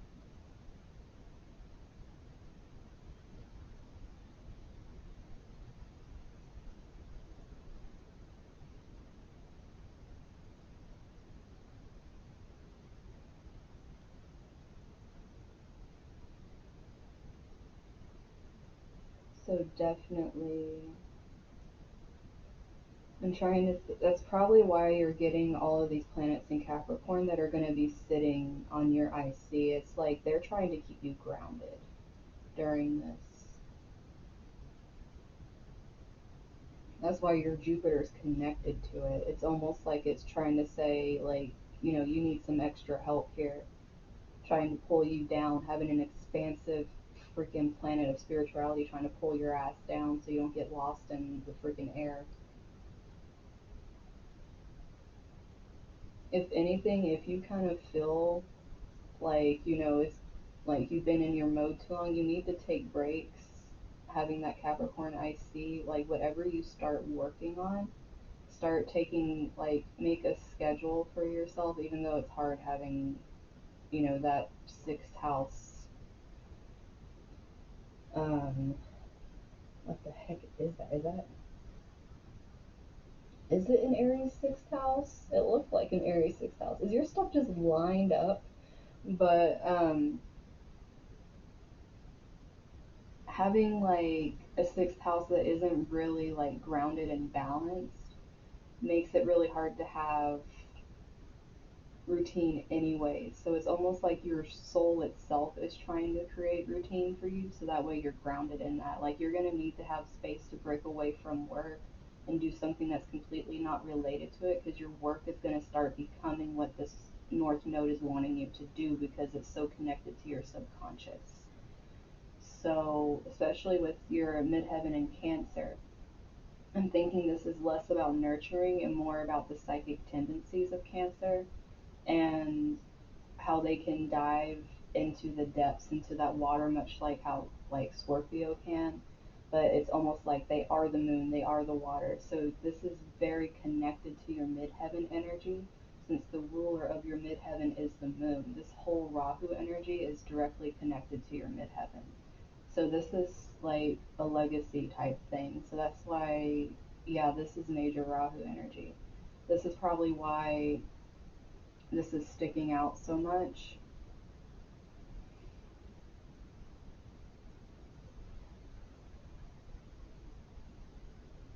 Oh yeah, definitely. I can see that by how you let him be creative.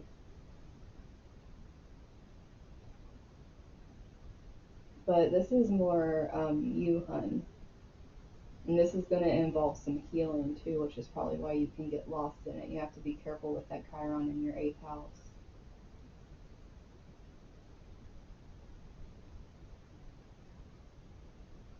But also by doing this, the the way it's going to help you is that don't get lost in ambition.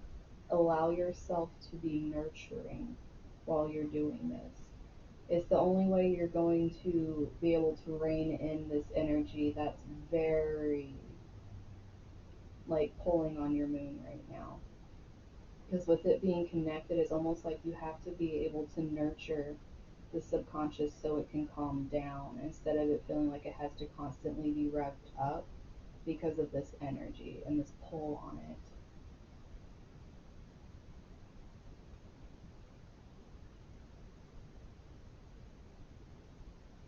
But this would be a really great time for you to create right now. You, I mean, I can even see with your own personal natal Jupiter that it's having a sextile to the full moon conjunction with Uranus. It's like there's a lot of unexpected stuff that's going to be just jumping out during this moon for you. It's just going to, the creativity is going to be there. If I were you, I would get something out and just write down whatever starts coming out of you. Paint whatever comes out, write whatever comes out. Just allow it to get out of you because it's going to be kind of overwhelming.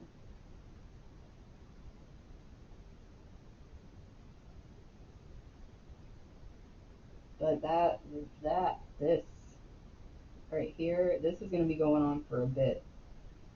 The in conjunction maybe a little bit more because Jupiter obviously in conjuncts are, 1 or 2 degrees, but this lovely thing right here is going to be conjunct for a bit. Yeah, it really would be the devil's workshop for you with this being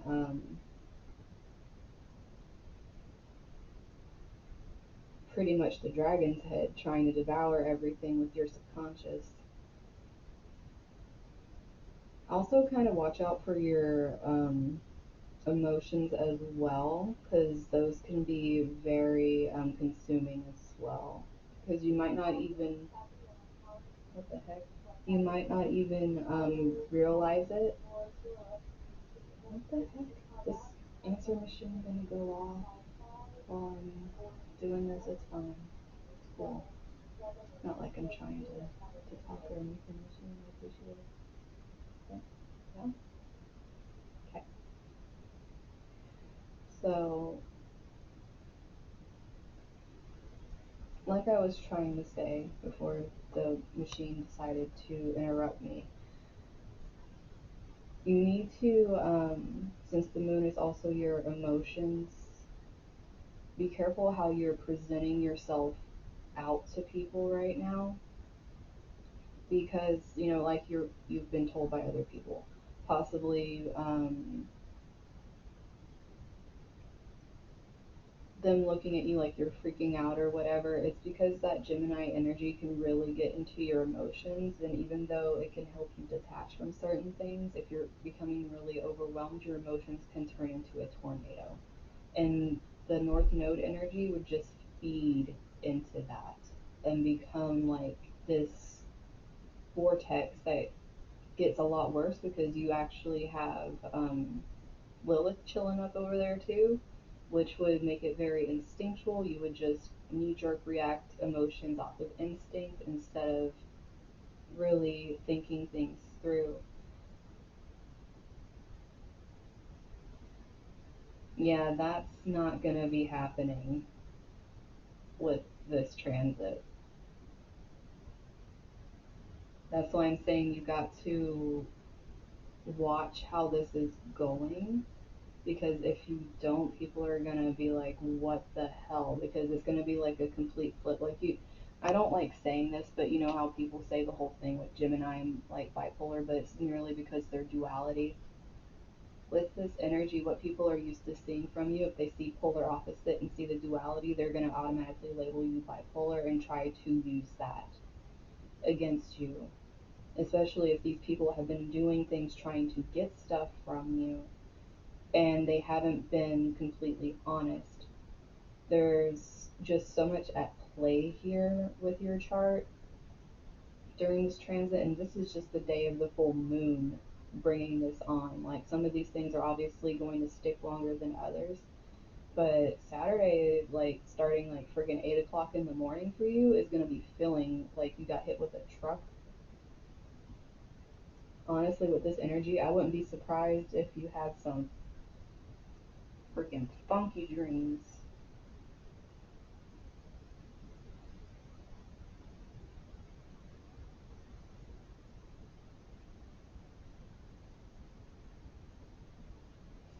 Yeah.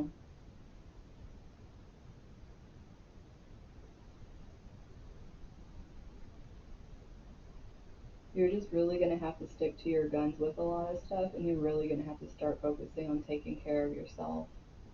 Even if they call it selfish, because, Aries energy can be looked at as selfish, but, you kind of need that for yourself right now in your sixth house. Like, this is what these transits over here are trying to tell you with this. It's like you need to heal your relationship with yourself. You need to sit with yourself. Like, quit trying to push away from it, because it's like if you don't, what's going to end up happening is, without having this energy helping you like be strong in your own love for yourself, this is going to have a freaking heyday, especially with it having this square to the transiting Neptune, which is another thing that takes forever to move. So you're going to be sitting here having this weird energy, which is probably why you also haven't been like you have some weird things going on with this transiting Neptune, which is probably why you're so over the energy. Because having that Neptune even trying to tie into this Rahu moon energy up here is just kind of ridiculous. Because it's like jumping into your second house, it's jumping into your eighth house, and then your fifth house is just filled with it.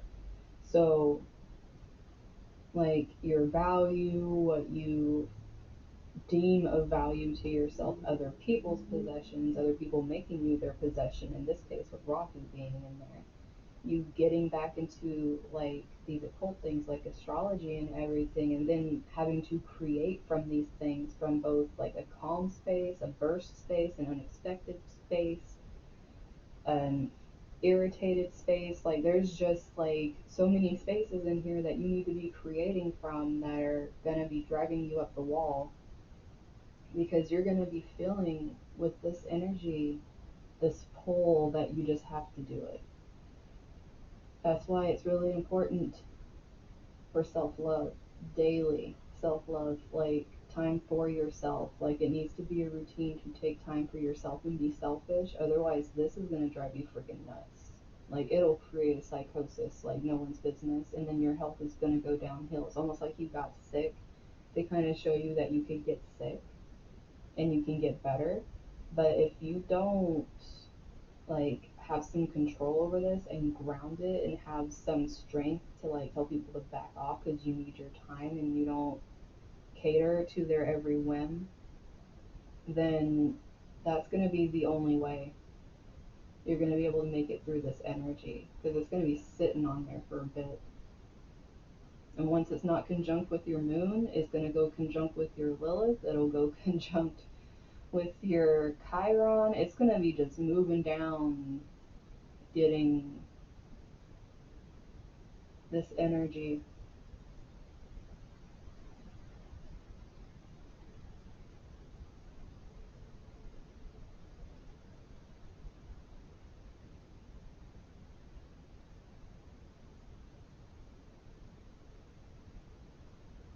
I mean, I think the triggers, if that was to happen to you, which by no means it is,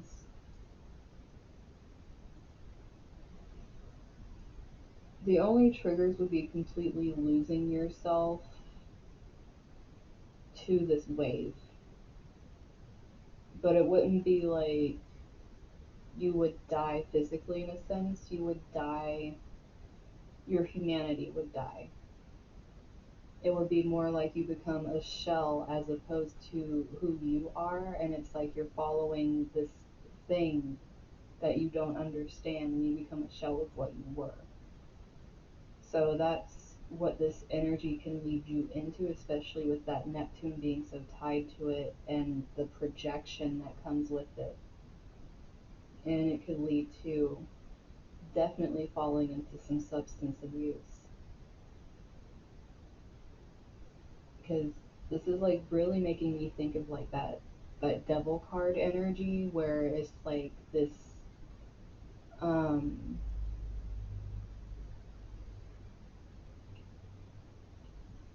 It's almost like so much codependency and so much delusion over certain things, and if it's not reined in, it could be very detrimental.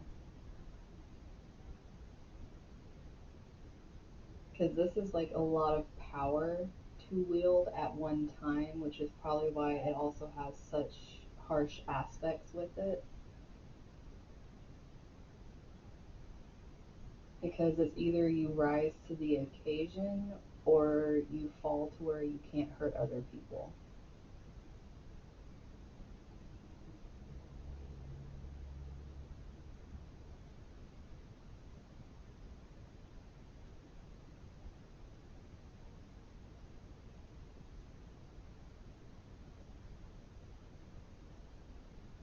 Yeah, like with your friend, I think her stuff was a lot different. Yours is a whole lot more on the spiritual side of things, with how your stuff's connected. It's very expansive. It's like needing to share knowledge that you're getting, but sharing it in your own way. Because what's being activated here is you needing to get a message out, especially with this Gemini energy up here. I mean, Gemini is the messenger. It's like you're needing to get these messages out that are coming through, but you have to do it in a way where you don't lose yourself too.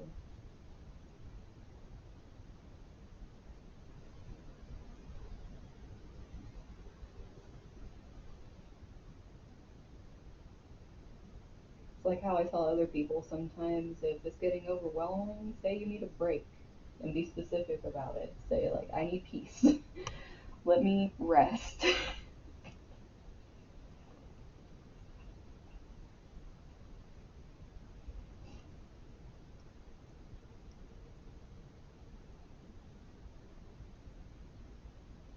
But yeah, I honestly want to know what happens for your full moon Scarlet, because this is very interesting.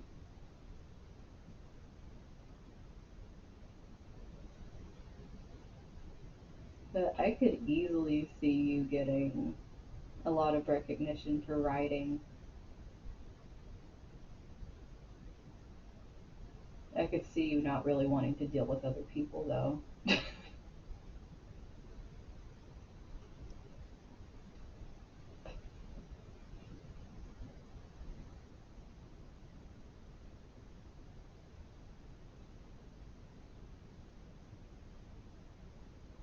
You're gonna have to make, even if it's unnatural, you're gonna have to allow some rest with this. There's like no choice with this. You're gonna have to allow it in some form or another, or you're just gonna make yourself go batty over here.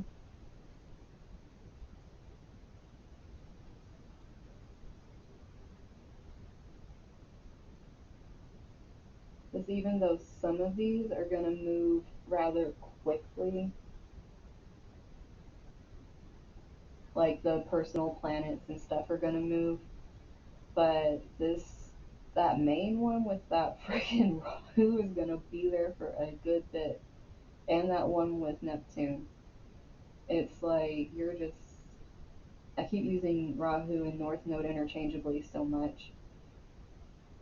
Oh, you missed Scarlet being devoured by a dragon, but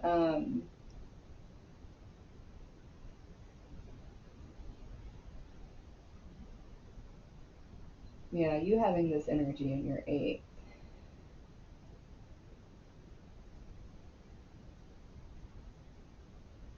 I like how I has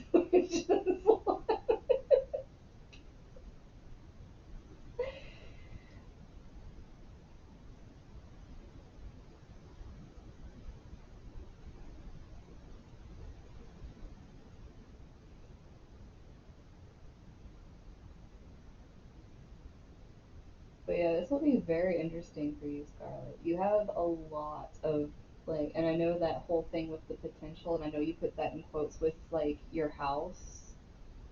Like I saw that post you put with the fifth house being potential, but you actually do have it in there, and you have to harness it, and you're being pulled to harness it. but you need to do it in a way where you don't kill yourself in a mental sense.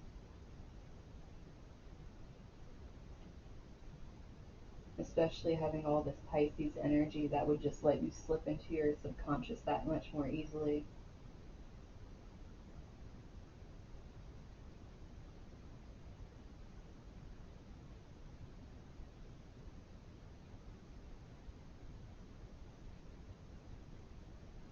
In a way, this is interesting. I can see why your North Node is Taurus. Because you needing that grounding energy during this lifetime is what's going to help you with this freaking Gemini North Node sitting on your moon. Like, you need to understand, like, you already understand the depths, like your Scorpio South Node and your Pluto and all this other fun junk all over the place over there. You get this dark energy. You have the dark energy in the 8th house, especially Lilith being over there. But you need this grounded energy because technically you don't really have much in Capricorn except Neptune, which is carrying more Pisces around your chart. This Taurus North Node could be a saving grace for you here, because if you can learn how to flow more into that energy, even though you're being pulled to be in this Gemini energy, it can ground you and keep you like pulled towards going towards something that is secure instead of floating off. And I know a lot of times we're not told to like run after our North Node energy, but in this sense, since your moon is literally being like pulled off into the freaking heavens over here when it just kind of wants to stay around the earth, it doesn't necessarily want to go running off and get lost out in outer space somewhere. It's like you being able to pull off of this North Node and start learning that Taurus energy, even though it's going to be a little more difficult for you, which is probably why this moon is going to help you so much. It might spark that change that you need in order to ground yourself in that energy. Um, there's no way I can handle water moon in the 8th. Um,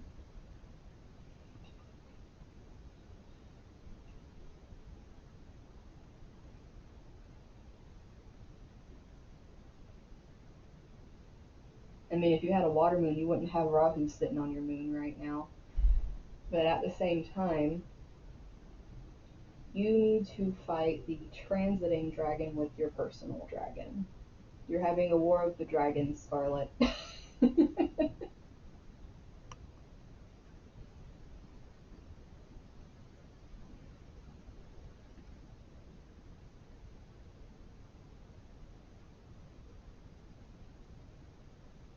gonna have to be a give and take here. You're gonna have to allow some time for the subconscious, and then you're gonna have to allow some time for just coming straight back down to earth and into your senses. And really sitting in your senses and taking care of yourself.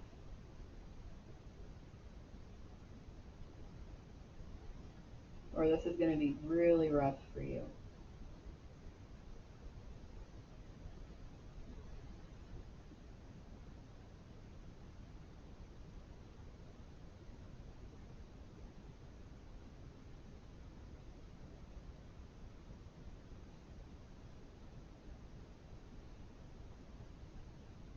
But yeah, I enjoy the thought of reading your book when it comes out, Scarlett. I think it'll be amazing.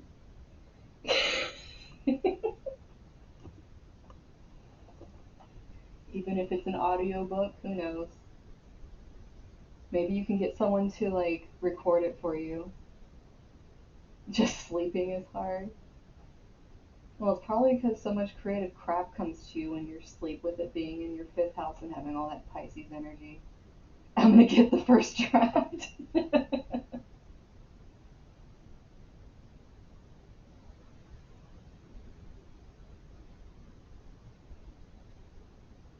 mean, you're gonna have restless sleep. I mean, Rahu's like sticking itself in your 5th house too. It's like all of your dreamy energy that's supposed to allow you some rest is like being constantly activated and telling you to create something. I think the only way you're actually going to start getting sleep is if you get this stuff out. Like without realizing it or not, it's just taking up so much space. You cannot actually consciously rest, even if you don't know it's like having that much of an effect.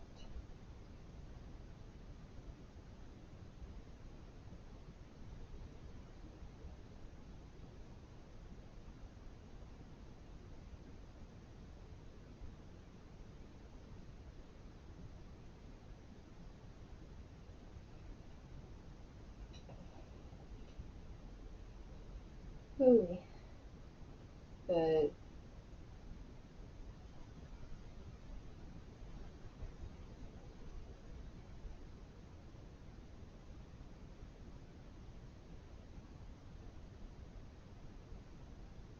any kid can see now.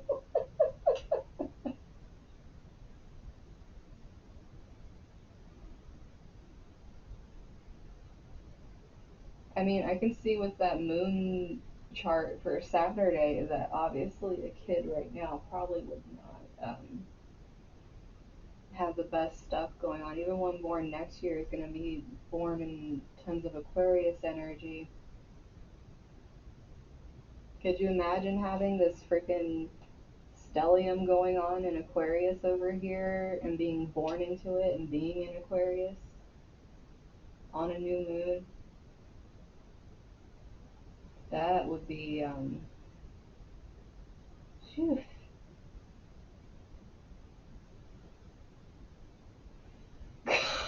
It's like everything just kind of hunkering down in there.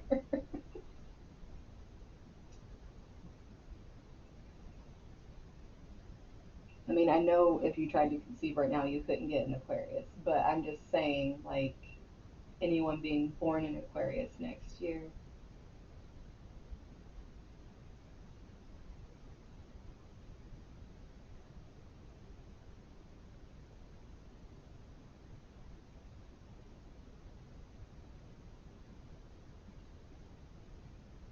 But I'm probably gonna do what Anne said and go get something to eat. Be creative. That baby is not gonna want to listen to anything you say because it is God's gift, okay? That baby will not listen to anything. It will break every rule.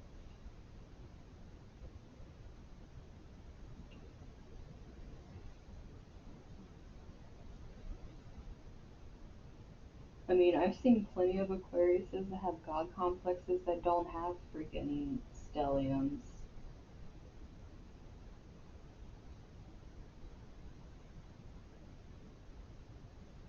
It is very real. Yes, it is.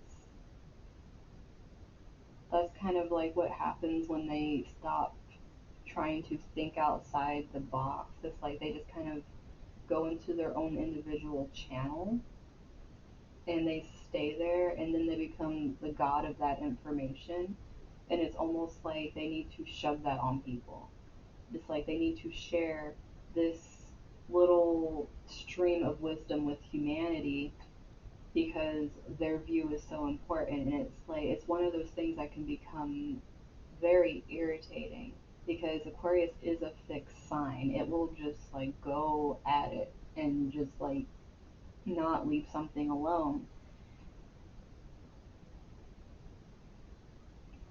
Yeah, it's kind of like Kanye vibes. I don't know what the heck his chart looks like. I know he has Gemini, but I wouldn't be surprised if he had Aquarius. Yeah, they really are.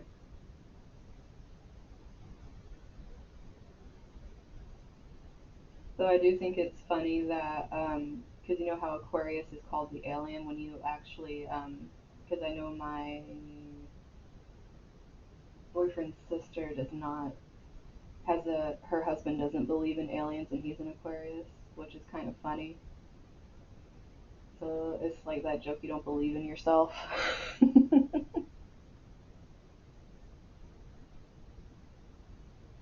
I have both and I'm tired.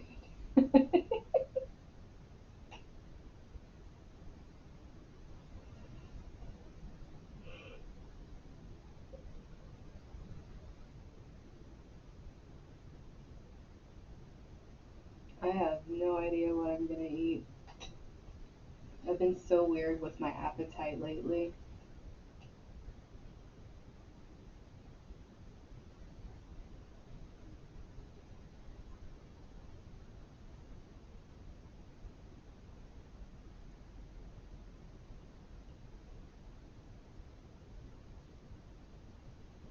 Girl, if you're tired, make sure you're resting. I know I'm tired. This whole energy has just been zapping me, and I'm just sitting here like, just wait till next week. Get out of the moon shadow and out of Mercury retrograde. Start having some energy again.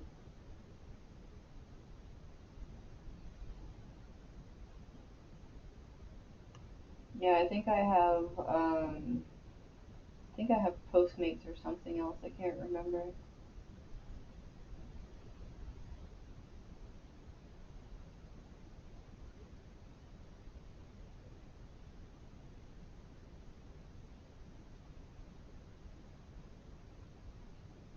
Yeah, I like Mexican food. I love all spicy food. Dude, yeah, mentally drained, emotionally drained, physically drained. I'm just freaking drained. It's like,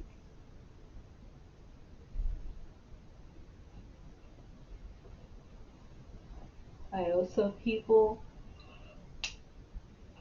are so wired with this energy. With me, I'm like feeling like I'm gonna pass out everywhere, but at the same time, I can't sleep, and it's like driving me nuts.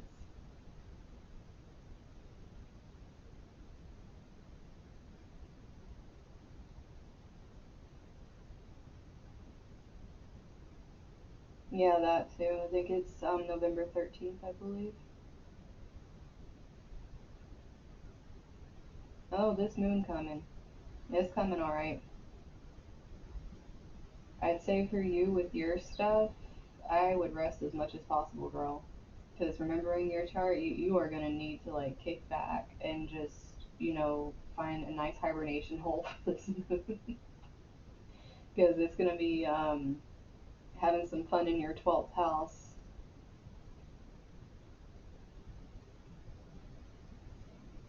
Get naked and all around. Don't feel guilty about it. Like, if you can sleep and you have time to sleep, like, allow yourself that. You shouldn't feel guilty for allowing your body rest if you need it. That's one of the things that really ends up affecting us is feeling guilty for taking care of ourselves.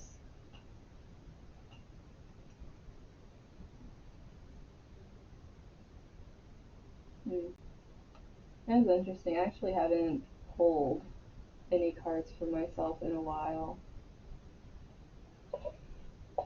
Would you guys like to see me pull cards for myself and see if my guides yell at me?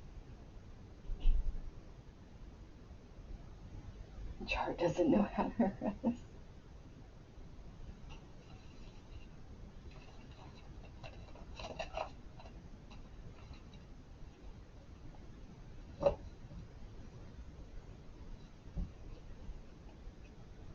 Let's see what my guides want to say to me. It could be many things right now, all this stuff I got going on. Someone picked my brain last night.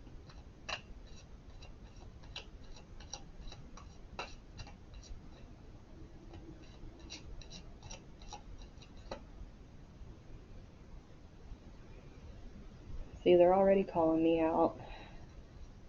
I already know what that's about. Yeah.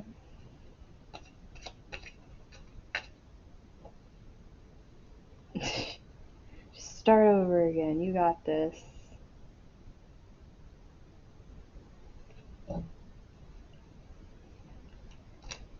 So I'm gonna go ahead and tell you what my cards my guides are yelling at me right now. This right here.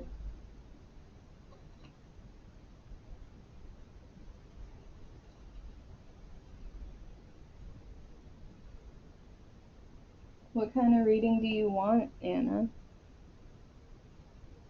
I mean, even though I'm tired, I can still do it. It's just other things are draining me. And I love how this is coming out as my overall. Okay, so this is literally talking about something that I'm going through that is giving me depression. And it's really hard for me right now to deal with this.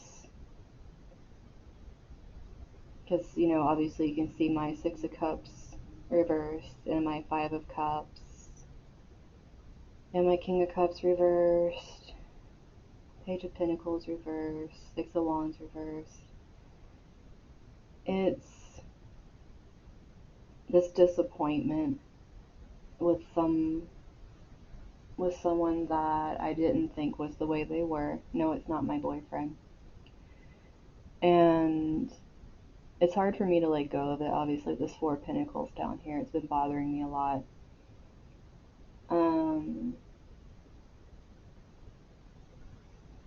This is kind of trying to tell me, you know, make the choice to choose myself and just start over again. Instead of just looking at how the past, how it was, and knowing the truth now of how this person is.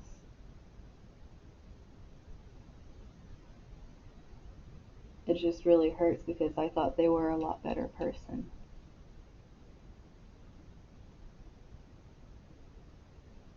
And it's me being indecisive.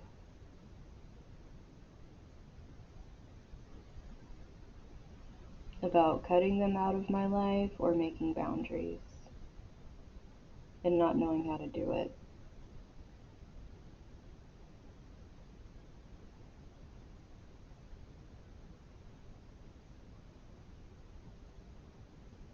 This is very recent that this happened. This literally happened maybe 2 or 3 weeks ago that the realization hit me because something happened literally after one of my lives.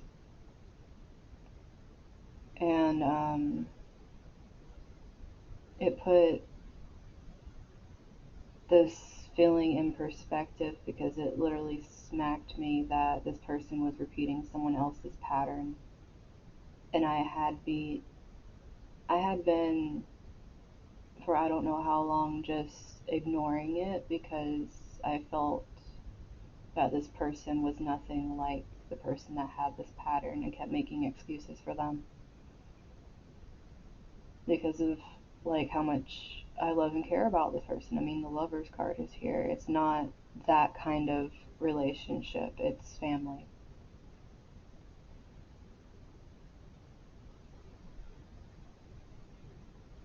I mean, the memories obviously aren't great memories because, you know, I didn't have a great childhood, but this is someone that I trusted. And it's hard for me to keep looking forward and see what's going to go beyond this.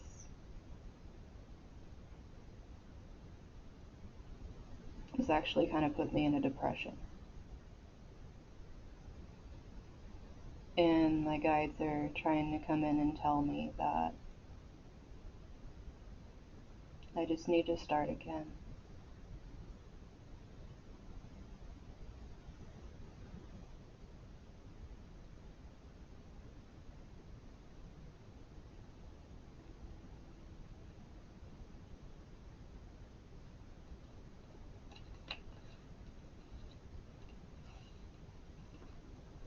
But yeah, that's me. I love you guys too.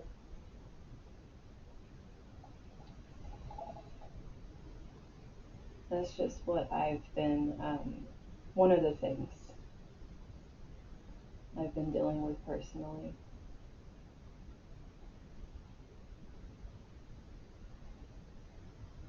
Like I said, there's a lot of stuff going on with me behind the scenes.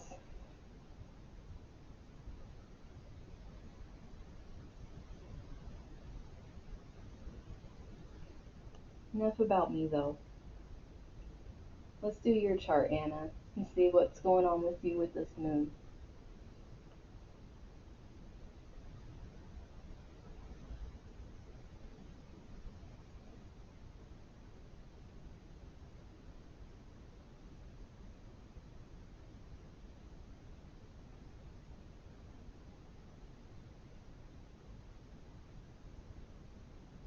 I'm not tired, hon. I just, like I said, um, like,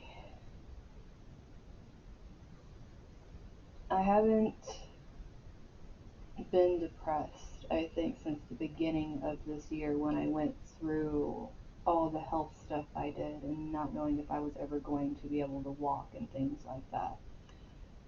And now this is more, instead of like a physical toll thing bringing on depression, this is more of an emotional one. And I know with how everything is right now that this is going to continuously keep happening, my day to day, kind of like how Scarlett's thing is her day to day thing being acted on over here, my sixth house, with Uranus trining my yod point, Uranus itself, with the moon hitting it at the exact degree. I just have a feeling that I'm going to get this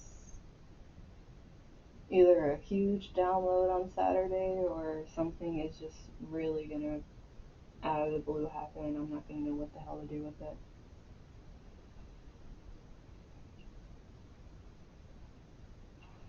But it's not like I'm tired. This is more just energy right now.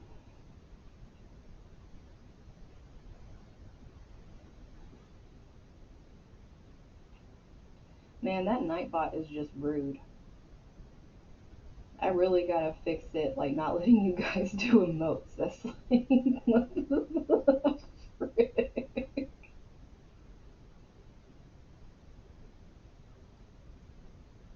It's a freaking smart ass.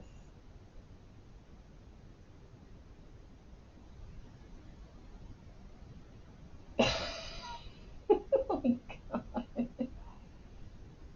I'm gonna have to go in there and fix this. This thing is like,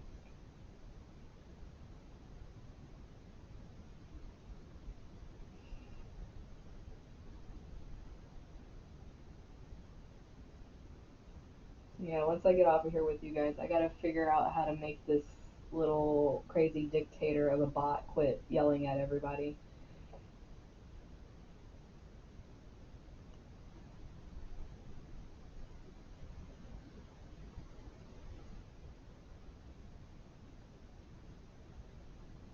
But yeah, Anna, what's your information so we can look at it for you?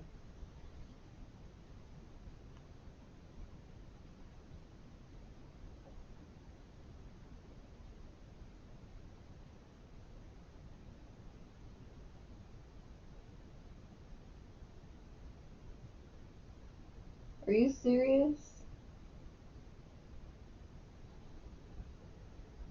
Anna, how did that even happen?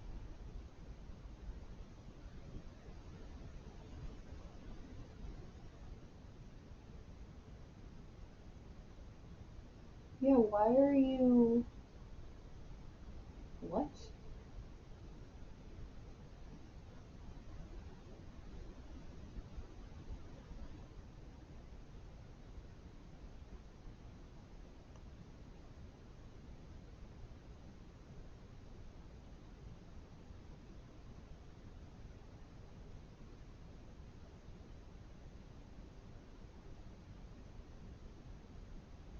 My goodness.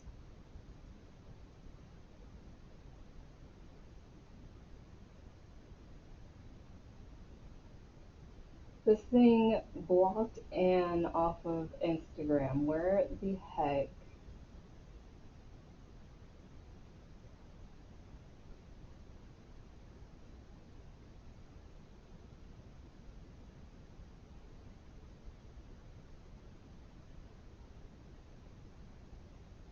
Yeah, only that weird guy was banned. I think it muted you, Anna. It didn't ban you. It shouldn't have, anyways. I'm gonna kick its ass if it banned you.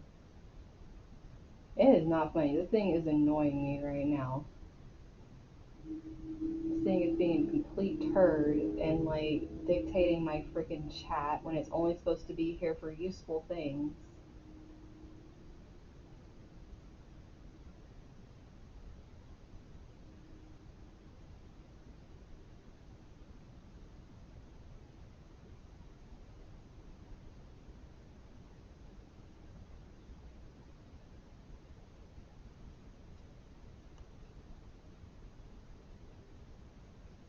I know you guys can't see her talking to me. Her little pop-ups are coming up on my computer from Instagram right now.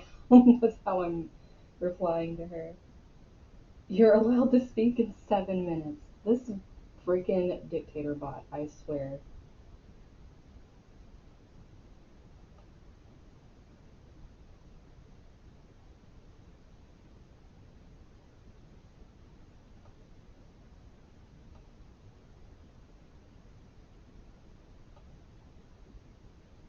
Excuse yours.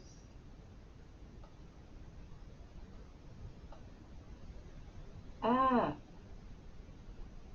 No. What are you doing? This psycho thing over here.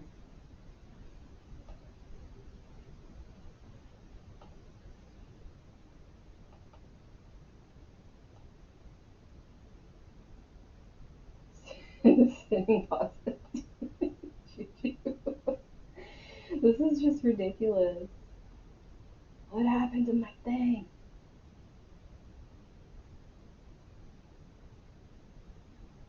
Oh my goodness.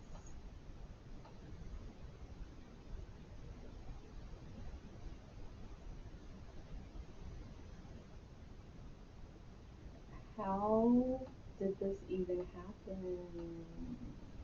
You guys gonna let me back into my thing, please? Never been banned from anything. Well, I never had a dictator bot either, so obviously it's a little difficult to control a dictator bot that I didn't even know was a dictator bot.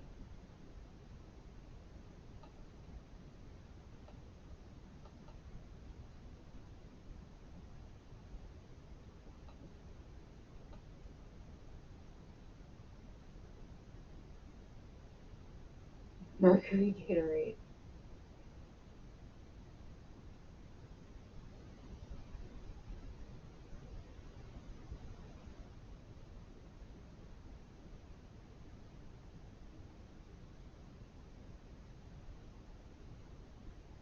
I can't tell from we we can do it another day. After this thing kicks me off, we can do it another day. It's okay. It's being rude. Not even allowing me to see my chat. How much more rude can this thing get?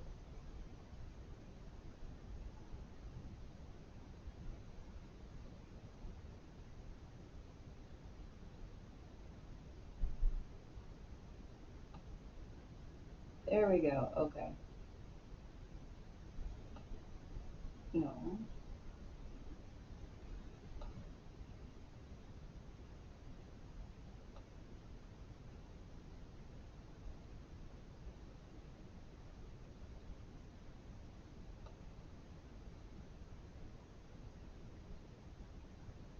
You just want to see one cat paw.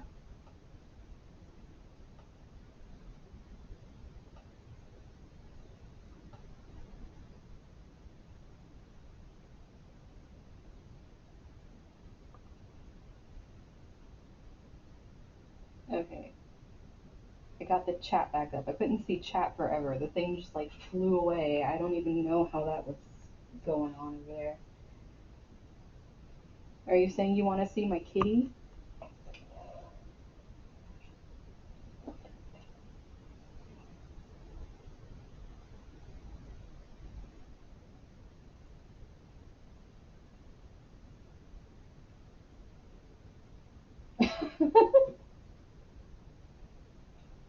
Good. Yeah. I know. You got some peoples that want to meet you. Nope, not that way. Not that way. Yep. Come here.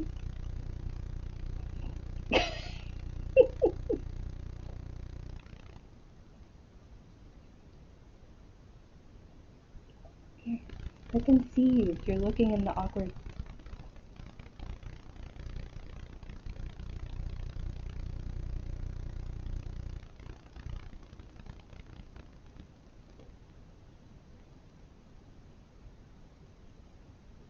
Yeah, he had this week too. He's happy right now because he's like, oh, I'm on the table. I can never get on the table. No, you are not getting into my stuff. That is why you cannot get on the table.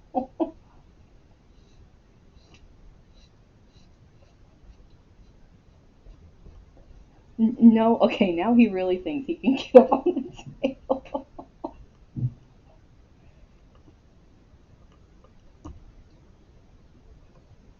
He's over here trying to jump back up here now.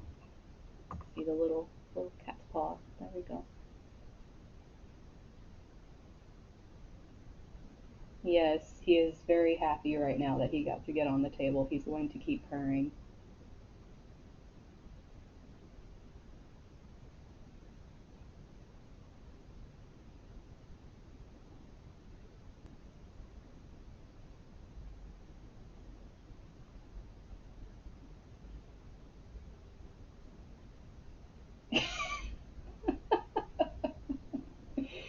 Oh my goodness.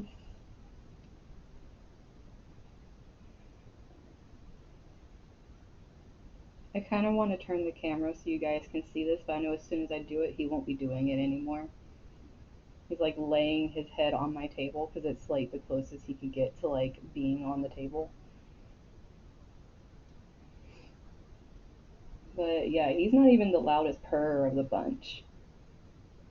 My little girl purrs extremely loud. Just like a little boat. My little Pisces healing magnet that she is. He eats butter too. Yeah, this little dude's a Libra, and he's always instigating shit, but he thinks everyone loves him.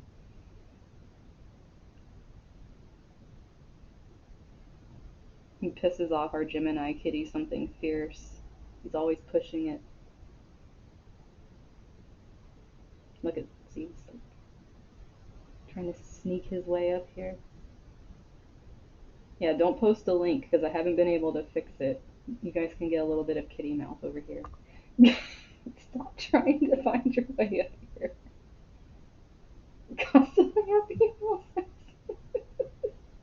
Yeah, don't send the link. Just do your time stuff for me. Like, just write it here for me so I can put it in for you. I can do it since this dictator bot is trying to kick people away. I've never actually done a reading on my pets before. I just know their birthdays. I haven't done much else with it.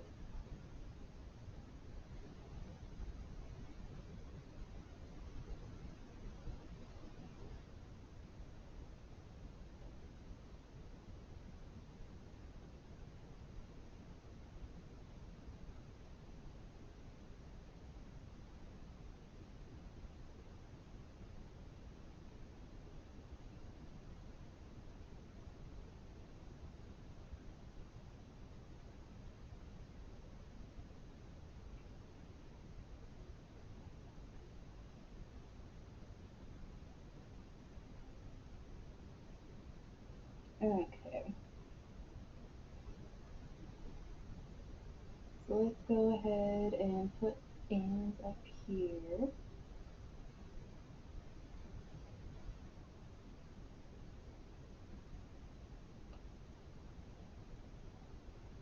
Okay,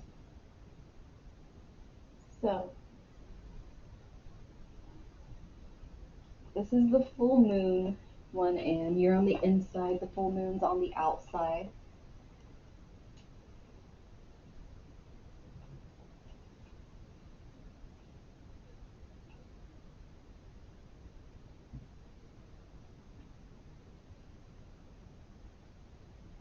It's no wonder you keep going into a slump over and over again. Freaking Mars is being a douchebag and opposing your poor Libra moon.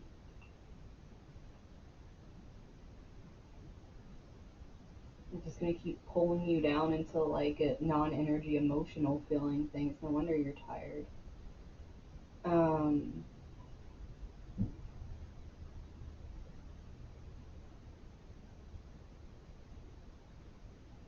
you have a lot of aspects here that are like really freaking trying you. Like no joke. As for this full moon, it seems like it's really trying to help you with communication, like how you articulate yourself, and helping you kind of dig through the ego a little bit and get past some insecurities, kind of uproot them and then ground them in solidifying energy. Um,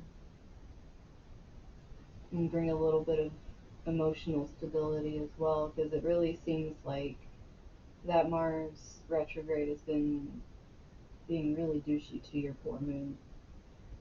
Um,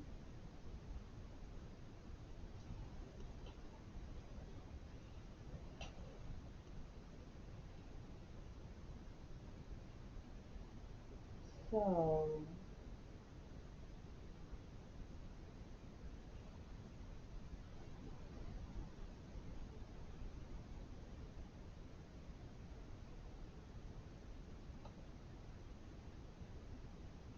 what the heck happened to my mouse?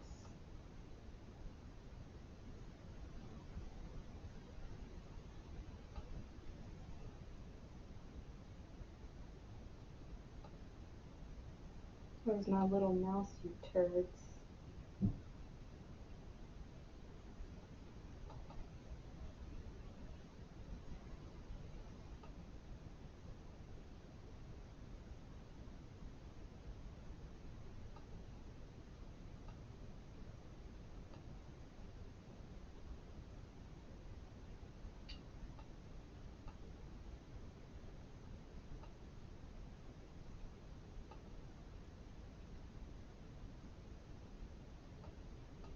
Friggin' asshat.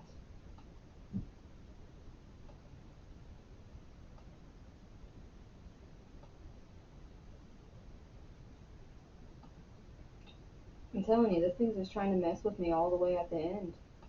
It's like not giving up.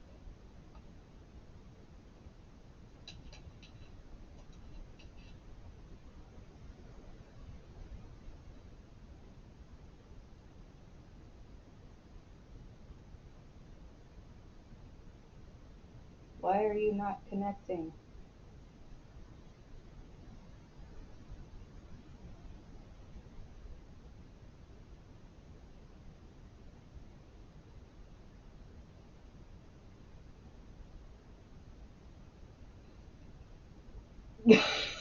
Freaking. Ah.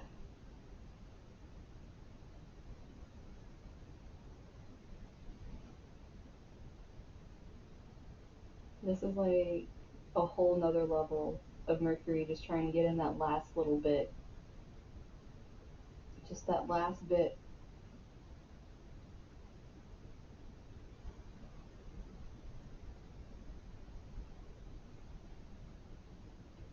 Hello.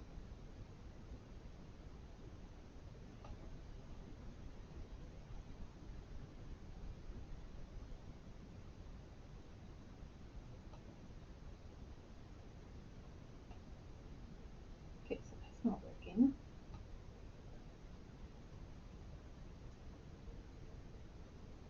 Oh, okay, fine. I had to name it Anna.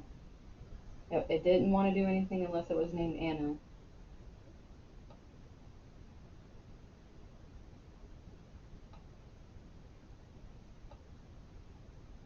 Okay. Now that I can look at this again and I can use my mouse, to point at things. Ah, jeez.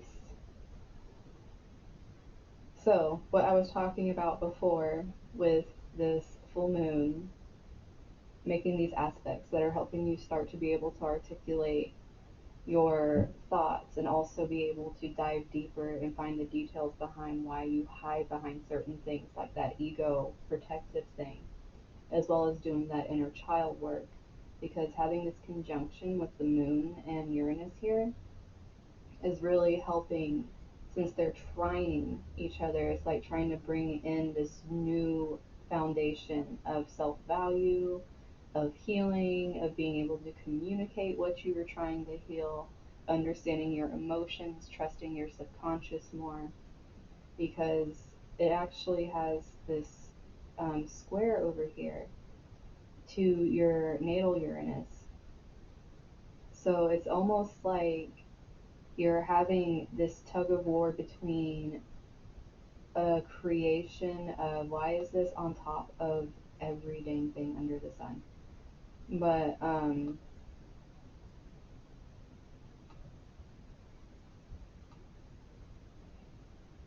okay, there. Don't ask. This this thing is just, it's just trying me. It's okay. But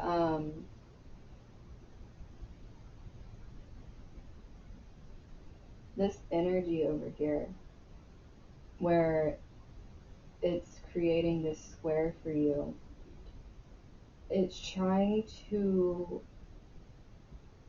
it's a challenge because there's all this creativity and this like kind of out there thinking that you're having right now, like kind of random ideas and stuff that you're really like getting down into, but it's like this Taurus energy is trying to um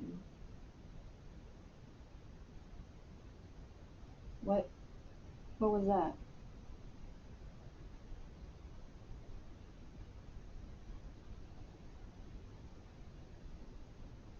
Oh, okay. But you're gonna feel a lot of creative energy coming through here, but it's not gonna be the way you understand it. It's gonna be very weird. It's gonna be more subconscious, and you're not really used to this subconscious energy coming through and trying to bring you these ideas. You're more of the logic over here with your creation in this Aquarius. You're very inventive, but you also think a lot with this air energy. This is trying to ground you in emotions and subconscious with this moon here. That's why it's hard for you to try to get with this energy and like grounding the unique ideas as opposed to letting them kind of free float. It's not natural for you. So it's kind of like this pull, but it's trying to teach you how to bring this down into reality so that way it's not something that you just kind of let slip by. And it's a powerful pull too because it's actually coming straight from the moon that's trying to help you change this. Um, with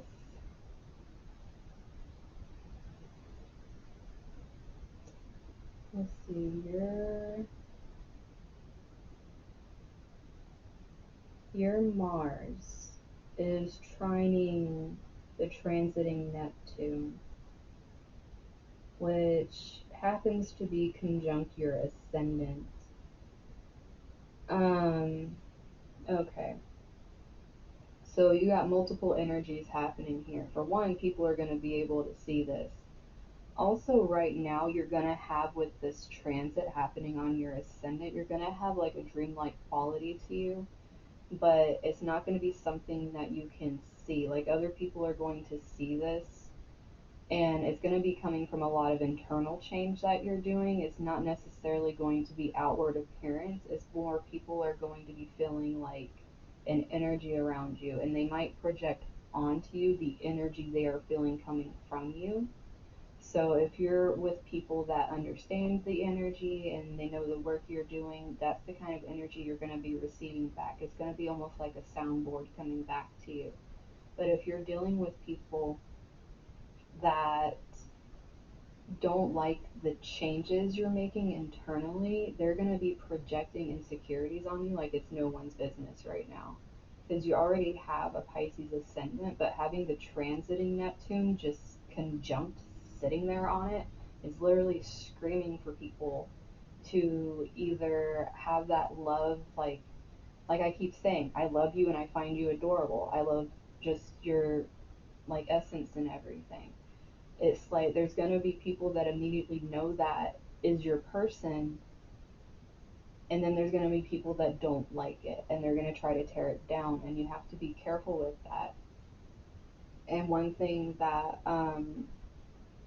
is going to help you a lot is having this trine you have here with your Aries, I mean, your Scorpio Mars, because you have a lot of drive to do this work. You have so much drive to do this deep diving energy that you need to do here, especially with it sitting in your eighth house. It's almost like, I'm going to get into the unknown, I'm going to figure this stuff out.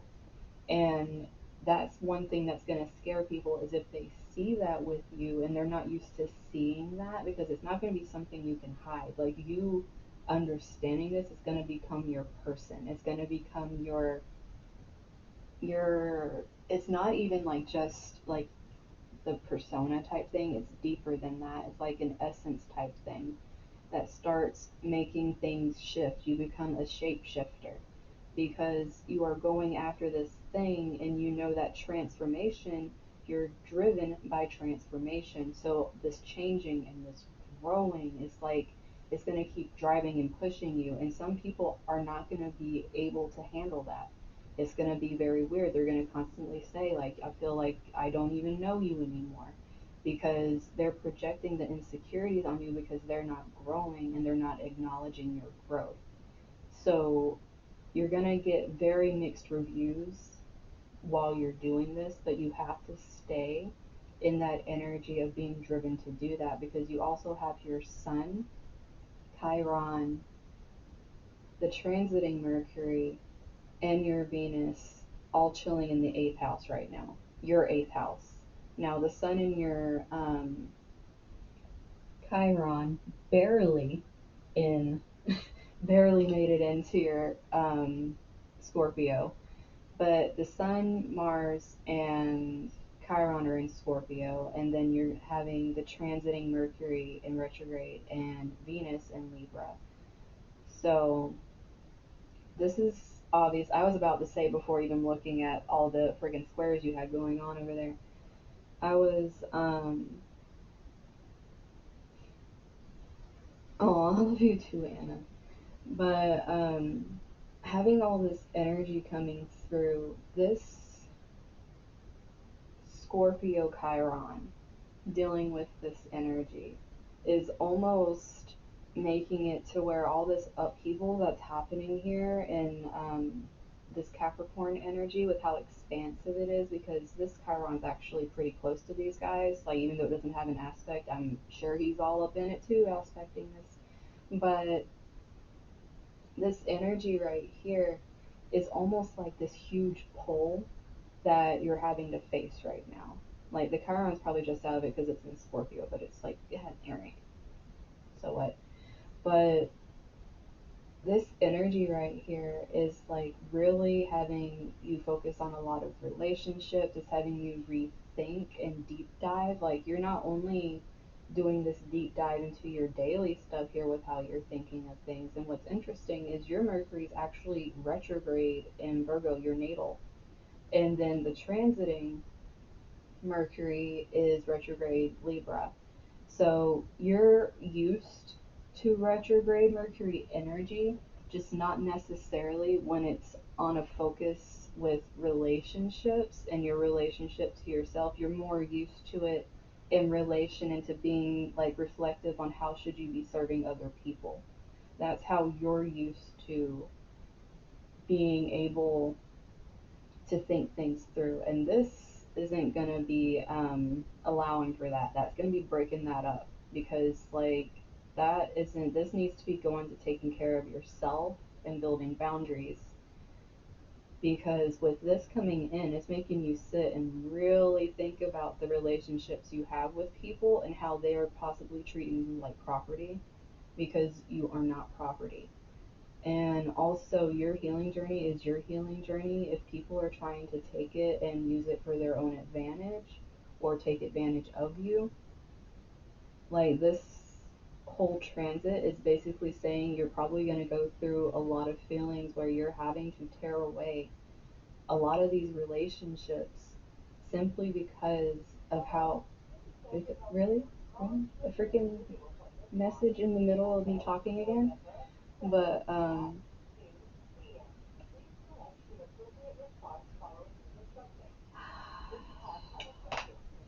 how much mercury can I get in one life? Just asking.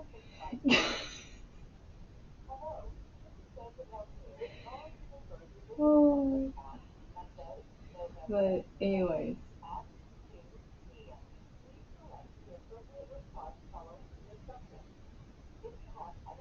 girl, same. That's pretty much.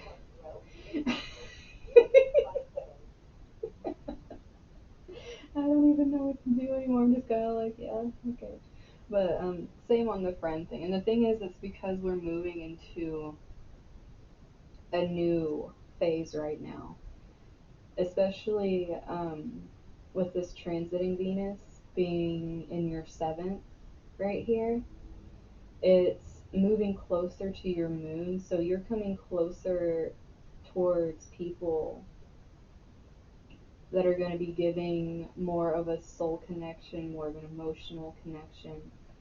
And it's really starting to come through in this house of relationships here. And the thing is, you're going to know intuitively when you connect to these people, like probably even now you're starting to feel it now because it's already in the seventh house of yours. But as it gets closer to the moon, it's going to become more and more heightened. And it's going to allow for you being able to discern who is okay to have in your life and who isn't. And it's really going to help you make very clear decisions. Um, oh, Anna, you're so sweet. And you also have, yeah, it's like I was saying here with this Venus, you have it making a sextile to your natal Pluto in the ninth house. So you're, like, I'm telling you, all of your drive is into this stuff, your higher learning and spirituality is in the depths. It's like you naturally are a healer of these things and you naturally can go into them and expand on them. And it's not something that would hurt you, this is something that would bring you a lot of blessings. It's like the more you hold back from it, the more you're keeping from yourself. Because it's very easy for you to be detached from this area of your life.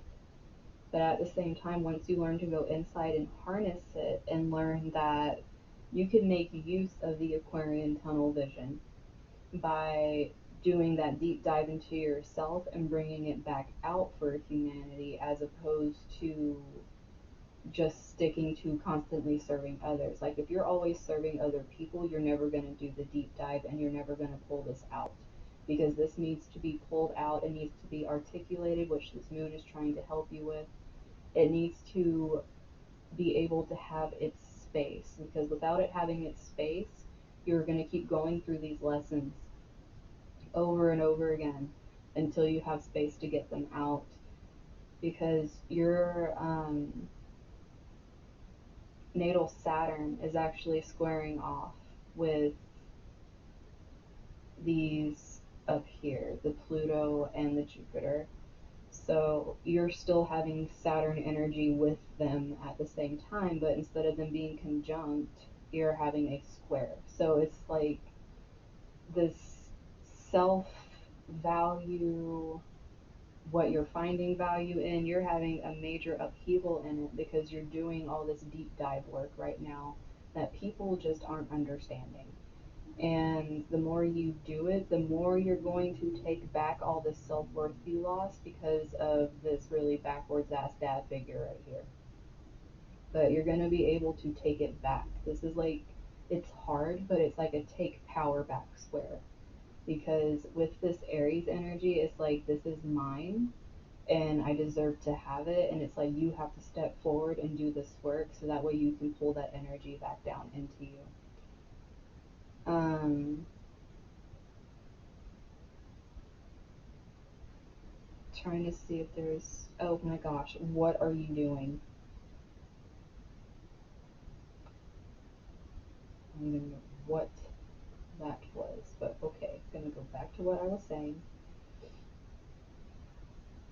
Trying to see if there's anything I missed here. You do have your Venus,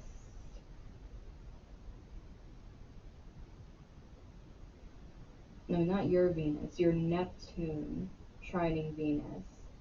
Once again, this is like, I mean, your Neptune is, not Neptune, your Uranus. I don't know why I kept saying Neptune. Your Uranus is retrograde and it's ruling sign, in the sign it rules, which is Aquarius. Now, having it making a trine to this Venus aspect here, it's really making you go in and find a way that's more ingenuitive for you, like something that works for you personally. Like this has to be a unique concept for yourself so that you can actually work through this, like with your relationships. Because as you're building this, what's happening is this, like I was saying, the Venus is going to get closer to your moon. You're going to become more intuitive with connections. And right now, what this Uranus is trying to do is it's trying to break your conceptions of what relationships are supposed to look like. It's like making you kind of sit back and think, like, are these the kind of relationships I want? Do they necessarily have to fit molds? It's like you're having to break the idea of what actual friendships look like, what relationships look like, what family means. It's like you're having to reconstruct all of that right now. And as you reconstruct it and as time goes on, it's going to get easier for you the closer that Venus gets to the moon. It's going to be like this clicking aha moment. Even though it's kind of a struggle right now, the closer you get to that, that's what's going to happen. And your career, having that north node just past your, it's like in your soul. Rahu was in your soul. But yeah, Taurus is gonna, you have to realize Taurus is ruled by Venus. So even if there isn't anything specifically showing Venus or whatever, it's like Taurus itself is going to be having some Venusian qualities, even though it's more about the pleasures and the five senses. And oh,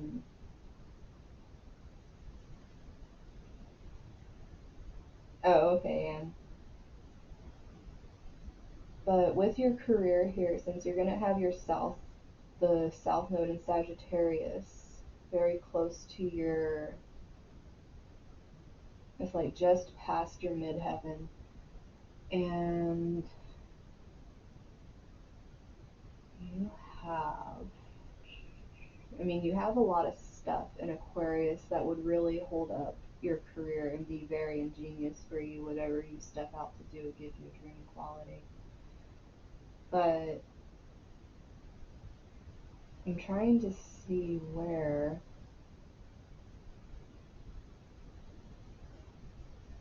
it's like all your stuff is right.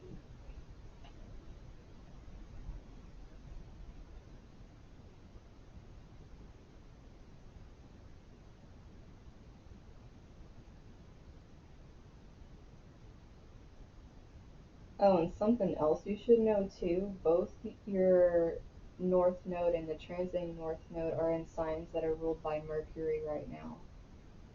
That's really going to be pushing, even though Virgo's in Earth communication Mercury and Gemini's in air communication Mercury, having both those Mercury energies as pulling energies for you to need to be going towards right now, because it's like that pull. That's also going to be pushing you to come more out of your shell and express yourself. Just don't, just be careful how much you share and who you're sharing it with. Like I said, as things become more clear with your intuition, you're going to be able to tell who you can trust, but there's still some people around that are projecting and not necessarily there in your best interest. Um,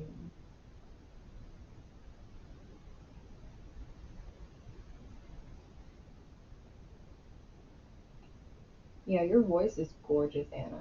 Like it really is. You can, I mean, your 11th house, if you were to start doing that, like you have like all these unique things here in your 11th. It's like, even though your Neptune's in Capricorn over here, you still have Uranus and Jupiter in Aquarius. And these are all very introspective since they're retrograde here. It's almost like being able to pull from the inside and push this outward into the world. You can't necessarily just, this isn't just going to be thrown out into the world like it would if it was direct. It's almost like you got to go internal with this and like charge it up almost and then throw it out yourself kind of thing. And having this Pisces ascendant here, especially having this Neptune on it right now, is really going to give you a dreamlike quality that's going to add to this energy. And it's also going to add to, where is it? Oh, I lost it. Where'd it go? My brain.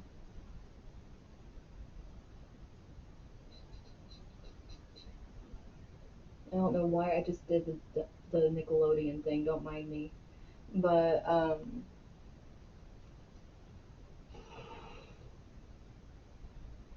there's going to be a definite connection between your singing and your healing, but also your singing is going to heal other people, because the more deep you go into this exploration up here, you're going to be healing your Chiron, but the way you're going to be doing that is through this energy of being able to connect the depths and the learning and the spirituality into your energy over here, because it's like you have all the Scorpio and Piscean energy and then it's sitting in your 11th house. It's almost like you need to be able to pull your depths out, and the way you're going to heal is going to be very healing for other people. And this is like very like put yourself out there energy with all this sitting in there, as well as your midheaven being Sagittarius. It's almost like a freedom, like really needing freedom in what you're doing. Otherwise, you're going to feel very constricted. But the only way you really, what's interesting though is having this North Node in your fourth house right now. It's almost like this, instead of like how Scarlett's thing was going with her and like trying to pull her into her moon and get lost almost. Yours is trying to, because hers is pulling her more towards what she's supposed to be doing. One thing you need to be careful of, is going to be very easy for you to get lost in this soul place down here, since this North Node energy is trying to just pull you down into it. You can easily get lost in dealings with your family and going through a bunch of old soul wounds. Like I said, you have to be like, you naturally go into these places very easily. So you have to be able to allow that out creatively, especially since the way that you heal yourself is through this creative energy.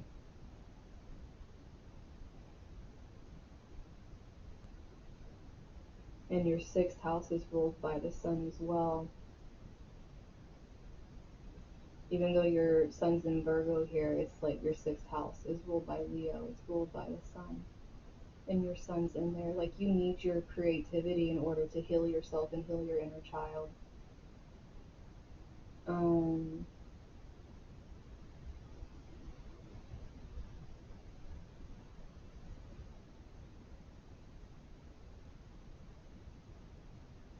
yeah, that's like, you know, how Alyssa talks about like Rahu and everything. What means to have your north? Oh no, I wasn't saying your north. Your north node isn't in your sun. It's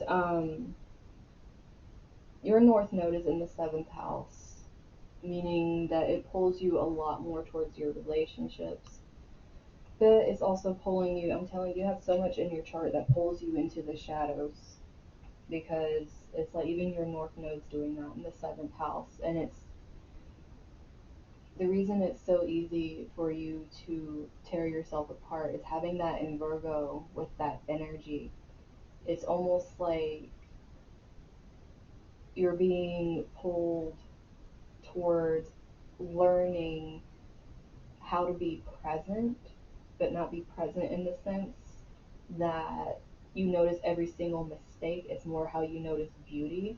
Because if you're going into noticing mistakes, you're going to make yourself sick. Because even though this is split, your sixth house being ruled by Leo, you need to have like that healing and creativity. You need to take care of your inner child. You need to nurture. And then your fifth house is ruled by Cancer. So it's like you nurture yourself through creativity. The only way you're going to be able to do this healing is by allowing yourself to express yourself. You can't nitpick yourself to death. Well, you can, but it's like you're not going to help yourself that way. You need to be able to allow yourself, even because this is kind of helping you a little bit, you can allow yourself to be pulled down into your soul, not into the family part, but into your soul, and understand yourself, and make sure you come up and get some air, because this, I know this is like an air sign, but you need to come up and breathe a little bit, otherwise you're not going to get back up here. You're not going to get back into your Sagittarius midheaven if all you're doing is just taking in all this swirl down here. And the only way to do that is just being creative. Like, you need to get this out, especially with this moon helping you. It's like a big energy push to just think differently and get it out.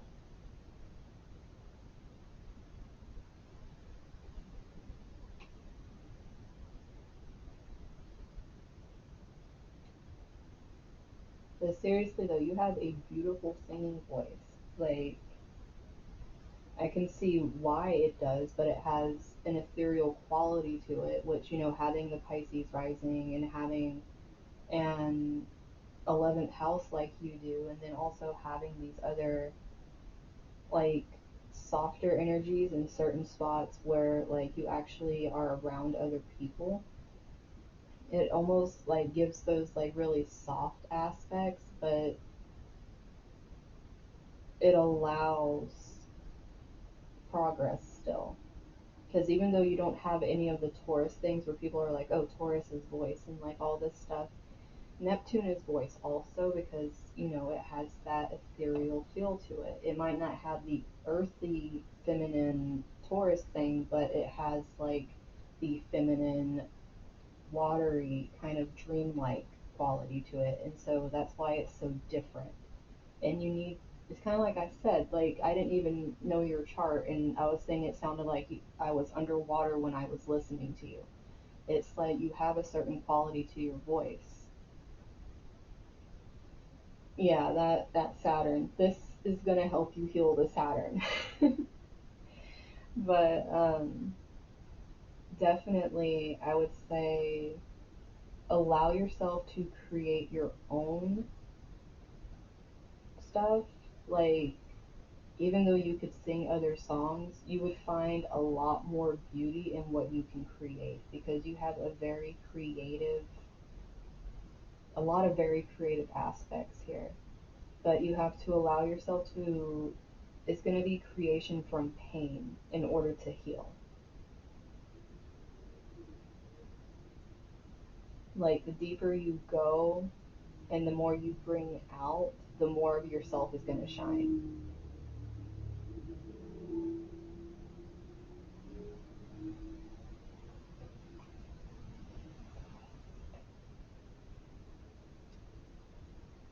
Well, you can cry now, damn it.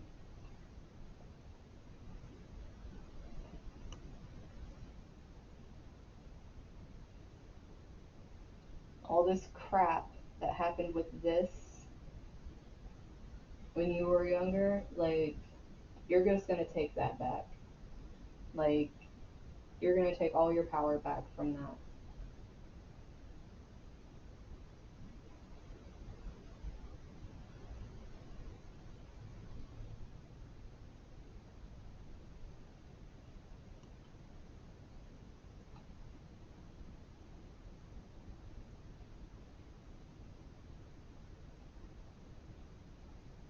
You're welcome, hon.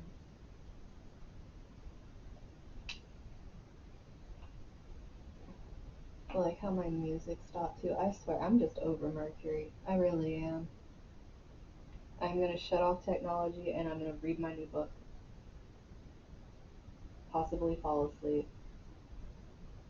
while reading.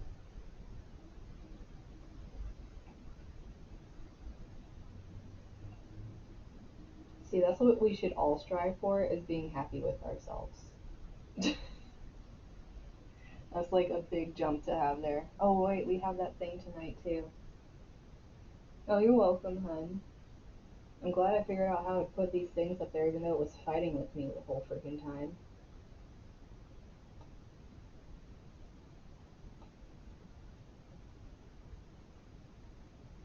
But yeah, I'm gonna go ahead and end this here so I can go eat and probably listen to the podcast because I haven't yet because of everything else going on. And I'll talk to you guys on there.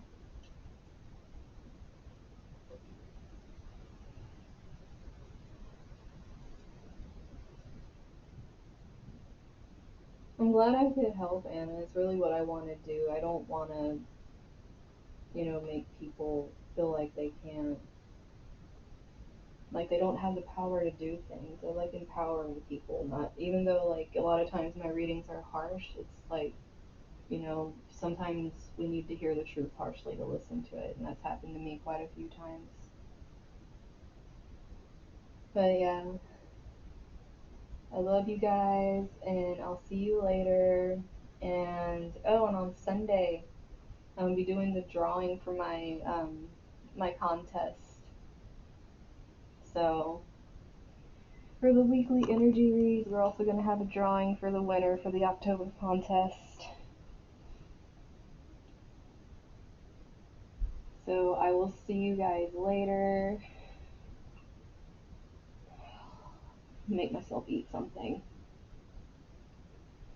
Bye, guys.